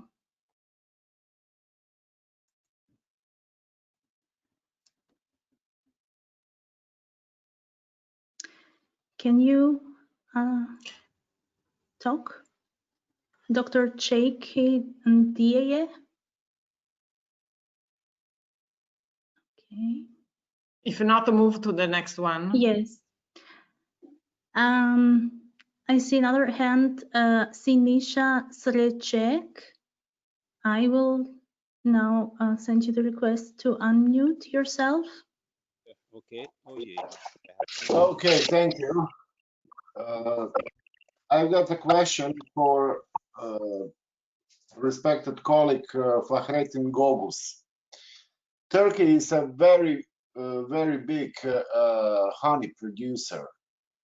And how did you solve the problem of migrating of the honeycombs with the beekeepers from one region to another, finding the bee pasture?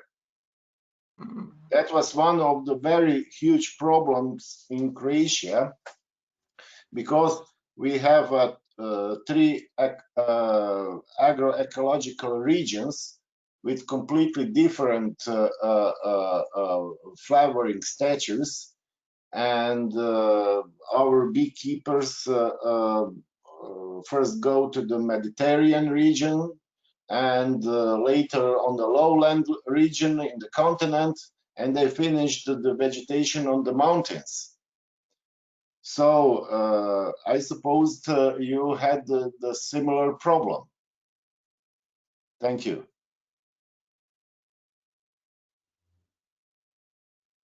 I can't hear you. Unmute your mic. Yes, I did already. Sorry. Thank you very much for your question. Actually, I am not very familiar with the beekeeper and the honey producers, but as far as I know, not only the farmers, also the beekeepers were allowed to move from one region to another region, like the farmers. That's why there were no restrictions also for the beekeepers, and they had the chance to carry their honeycombs for the regions where they are, wherever they need to get the honey. Is it good enough for your question, or? Okay, yes, somehow. And second, I would like to agree with the remark of colleague Afam Yideani, who noticed very well that the Russia banned the export of the cereals since April 17th till the end of July. And that will be a very, very open message to all the world that such pandemic or the future pandemics connected with global climate changes could be a win-win situation for the future food incidents and food disasters. So I think that we have to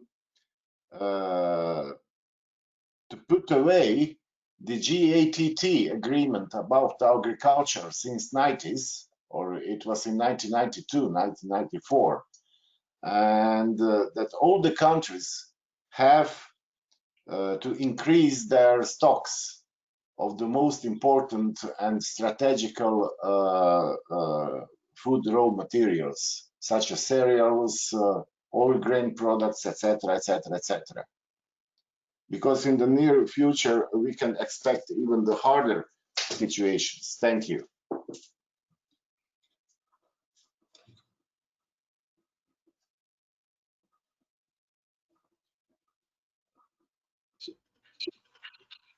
Can we have another? Is there any other question? Yes. Yes. Dr. Cheki Ngieye? Yes, thank you so much. So I thank ISEKI for allowing IUFOS to register at the latest stage. But anyway, it was a very interesting webinar. And I noted two very important things in line with IUFOS objectives. Dr. Prakash made a very good presentation on food and immunity. And we need to know which food really can help support immunity. I know there has been efforts made by Bioversity, FAO, and United Nations University in the past to compile food composition tables. And if you look around, you will see that some regions are very deficient, or their tables are very deficient in certain minerals and foods. And as Dr. Futeni said, they are looking for projects. There exist projects. And I'm sure FAO combined with UNU can help unearth these projects for the various subgroupings, Asia, Europe, Afro, and Latin America, which have already groupings existing. And I'm sure they have in their drawers projects ready to submit. And as Giancarlo said, well, capacity to adapt and react when we have the food composition tables ready, people will definitely know, in spite of the factors which depress immunity, like old age, environmental toxin, people staying at home, they are tempted to smoke more and drink more, which suppress, of course, or impair their immunity. We gain weight, poor diets, chronic disease, comorbidity, as Prakash did say, and then lack of sleep and rest and mental chronic stress. These are, I think, areas where I think we should concentrate our efforts, and I'm sure IFOS will be ready to cooperate with ISEKI and work on this. In addition to that, IFOS is compiling a data bank on all articles and subject and literature related to COVID and food, and would be very glad to offer, of course, this opportunity to collect this and make it available for all IFOS members, 300,000 people around the world in more than 40 countries. Thank you so much. Thank you very much. I just give an answer to, I mean, just a comment. Thank you very much for your contribution. We started, I mean, somehow an unofficial collaboration with IFOS, and your contribution here is obviously opening new opportunities in this respect. We will for sure, I mean, discuss, not discuss, but anyway, accept your invitation, and we will be pleased to receive from you an email where we can also better finalize your interest, but also to address better the collection of the papers that you are asking us. So we will distribute with all the participants, the panelists of today here, but also with our ISEKI community. So that's one aspect. And we, as a ISEKI-Food Association, we are also available for joining forces with other organizations to deal with this aspect here. So let's collaborate. Prakash, which is yours. Thank you, Professor Sheikh Nadia. That was a very important point what you raised. But let me answer the first question that you raised about the nature of food for immunity.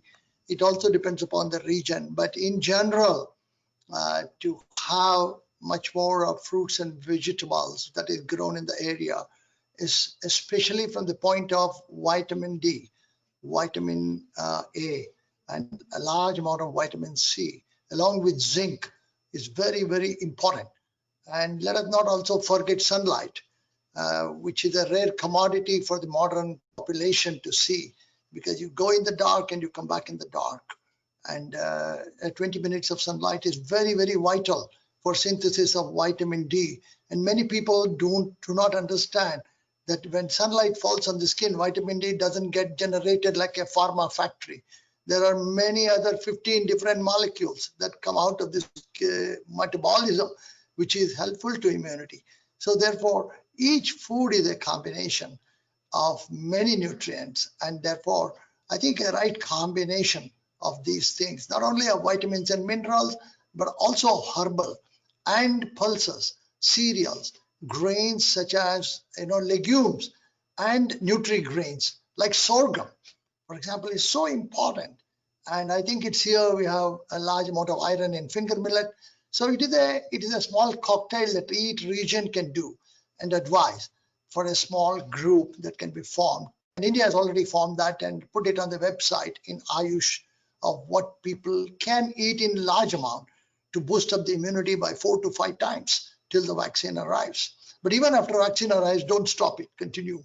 So you are right. But on the second point of networking the networks, I appreciate your suggestion. This is a message that COVID is giving us, that we can't be alone. We need networking of the networks. And for example, ISEKI, and you rightly said about IFOS, which is the largest organization in the world with more than the 0.3 million networking associates, members, and scientists. So therefore, at the same time, we also have to emphasize the role of food engineers. This has been very low over the world, and now people realize engineering is so important. And therefore, I think we are going to network more actively than COVID. If COVID is active X, we will be 100X networking to fight it out. And I think this is an opportunity to network. You rightly said it. And I think we should all get together with one simple goal. And that is not only to fight COVID, but also to learn lessons, to be self-sufficient in food and care for the farmer, If he is attacked with COVID, that much food is less for the world bowl. So, and also self-sufficiency as much. And maybe we also have to question the final WTO in this. We don't know how it works in future, but if a nation wants food, every nation should be ready to send the food immediately. There should be no ban on anything. People cannot starve and go to death with starvation and hunger. Thank you very much. I see there are two more questions. One is for Faridin. Yulis from Madagascar asks how to manage agricultural produces after harvest to reduce avoidable losses during storage, and especially to avoid the presence of contaminant like aflatoxin, because this is one can foster undesirable effects on the immunity system of the vulnerable. All right, thank you for your question, Rapalimana, as far as I see your name. It's a common problem actually for some cereals and for nuts. We sometimes ago had the problems, especially with the pistachio nut and the fig, the same problems. But the basic component following the harvesting stage, to dry the product properly and to store it properly is the best solution for that purpose. So just to prevent the possible risk of the aflatoxin production, you should be just making aware the farmer. It is starting at the farming stage, at the harvesting stage. If you just allow the high relative humidity, high humidity of the food product, the toxin production is definitely the main reason with the formation of the microorganisms and the formation of the toxins. So that is why I would suggest, like everyone, following the harvesting stage, the proper drying and the processing conditions just on time, not a later time, and it will be just affecting and preventing the possible formation of the aflatoxin for the further use. Yes, thank you. Thank you, Faridin. And one, please, Prakash. Just to add what Faridin Goga said, but the small farmer who has less than 1 acre has difficulty in drying and during rainy season. So community dehydrators are a good solution in a 5-kilometer radius, and farmers can bring from all around, pay some money, small amount of money to dry, and then they also give space to store, because he has no space for storage. And therefore, this is a wonderful thing on a solar basis, not using energy. And India has more than 88,000 such solar dryers established not only in various places, but also very importantly to dry some of the herbals, etc., which also get into fungal attack. So depend upon the season, groundnut and other nuts can be very, infective. So solar dryers are a good thing, especially in countries where big amount of sunlight for 9 months is there. But the biggest problem is rainy season, during which one has to be careful. That's the situation, and that's where community dryers will really help, and that can run on power at that time, those 3 months. But still, it can be saved. So a farmer has no difficulty to go for 5 kilometers with his produce, and he will be safe, and the product is safe, and the region is safe, the consumer is safe, the nation has a safety of aflatoxin. Thank you. Thank you very much, Prakash. A question to Giancarlo is, How will the pandemic, in the case of extra sanitation procedures for food production, affect food prices in Italy? Well, there is a number of things actually which contributed to increase costs.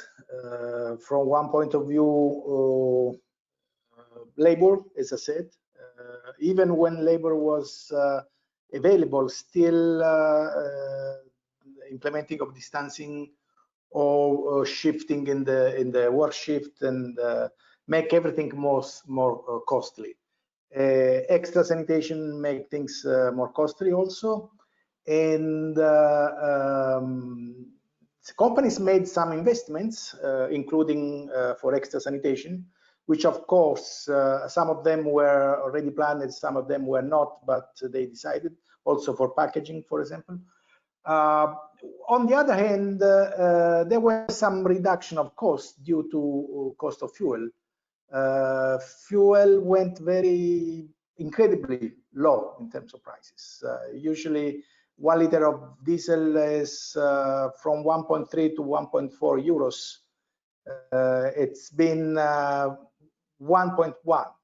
So it was some reduction of cost. In general, costs increased a little bit, maybe some margin were reduced, especially when prices didn't go up. But as I said, for many commodities, prices went up, and that made the compensation for some increase of costs. When we go into fresh cut processing, many of the sanitizing procedures were already implemented. So in that case, we really didn't have any increase in the number of operations or increase in the intensity of the sanitation procedures. So from this point of view, at least for salads and fresh cut fruits, things were pretty much unvaried in terms of increased cost for sanitation. Thank you, Giancarlo. And a last question is about the future, if we can still consume processed foods, and how can we prepare to meet people's needs? That's an open question for everyone. So if you have any ideas. I didn't get the question. Sorry. Well, I didn't get the question. I think the question was if we, in the future, if we still will be able to consume processed foods. Yes. I think that's the question. How can we prepare to meet people's needs? Yeah, well, I think this was, at least in terms of food availability in most of the countries, I think that's been a very good, I'd say, exercise in terms of how we face this problem. And so far, I think more or less it worked. At least the experiences which were shared in this webinar. I'm sure that things can improve, and now we're getting better prepared. And of course, we have to always be on the watch for this, because we never know when and how it's coming next. So I'm sure we will still consume processed foods, although myself, I prefer fresh food. There was a joke, of course. Prakash? I think I agree with Giancarlo, but maybe I will add a point to this. There is a question of what is processed foods, basically, like wheat flour. Is it a processed food? I can't eat wheat. I have to really make it a powder to wheat flour to make it product. So I think it is important. Some of those will remain as it is as processed food. And like we get oil, we can't take the oil seed and take it to the kitchen and start extracting oil. So oil is something which is processed, and it will stay as processed food. But what we are talking is highly refined food, and also packed food should be differentiated from processed foods. I think packed food is something which should be differentiated from processed food. We always process and pack it to protect it. So therefore, it is important. Whatever is packed is hygienically packed, and otherwise it won't stay for more than a day. So therefore, you can be sure of hygiene, number one. Number two, you can also be sure of retention of many of the properties of the commodity. It is very important. But however, fruits and vegetables will always be number one as fresh as much as possible, except frozen. Otherwise, this is also very important, that frozen, but all people cannot afford a refrigerator and freezers. So therefore, there is that element of balancing with moderation, processed food, packaged food, and fresh food. And how you can balance that moderation in a triangle makes all the difference of affordability, cost, and what is available locally. It is very, very vital.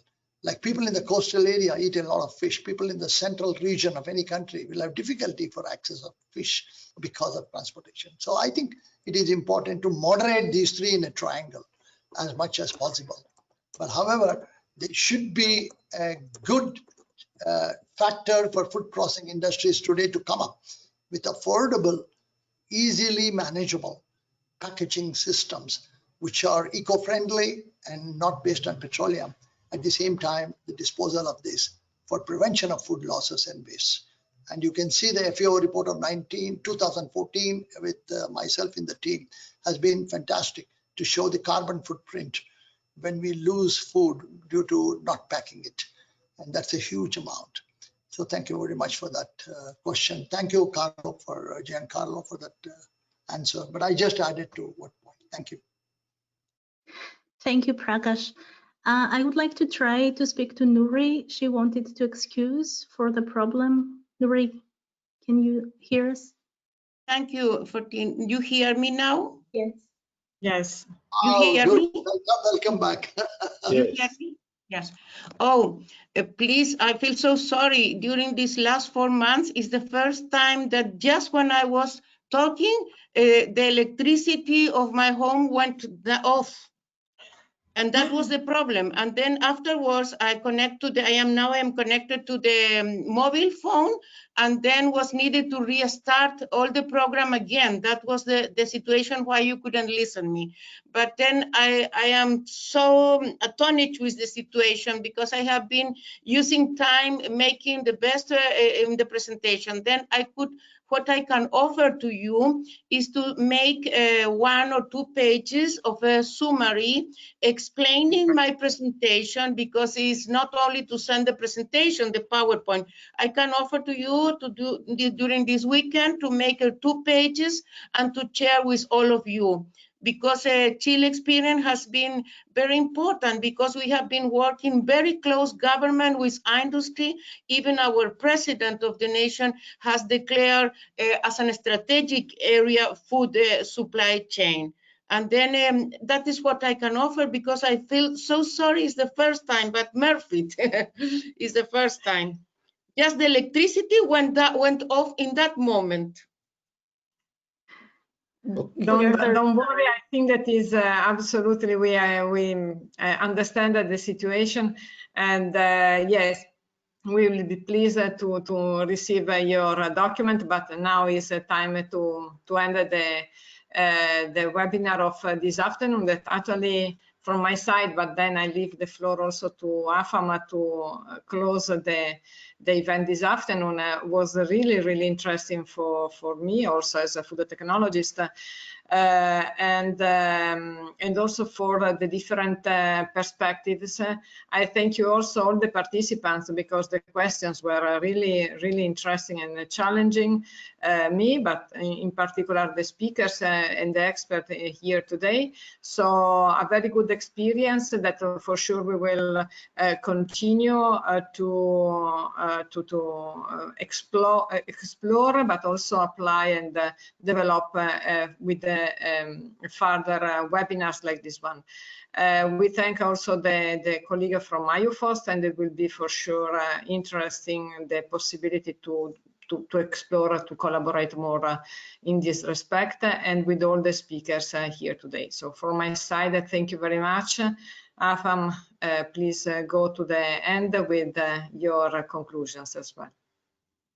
Yeah, thank you, Pichia, for rounding up and appreciating I hope you are hearing me.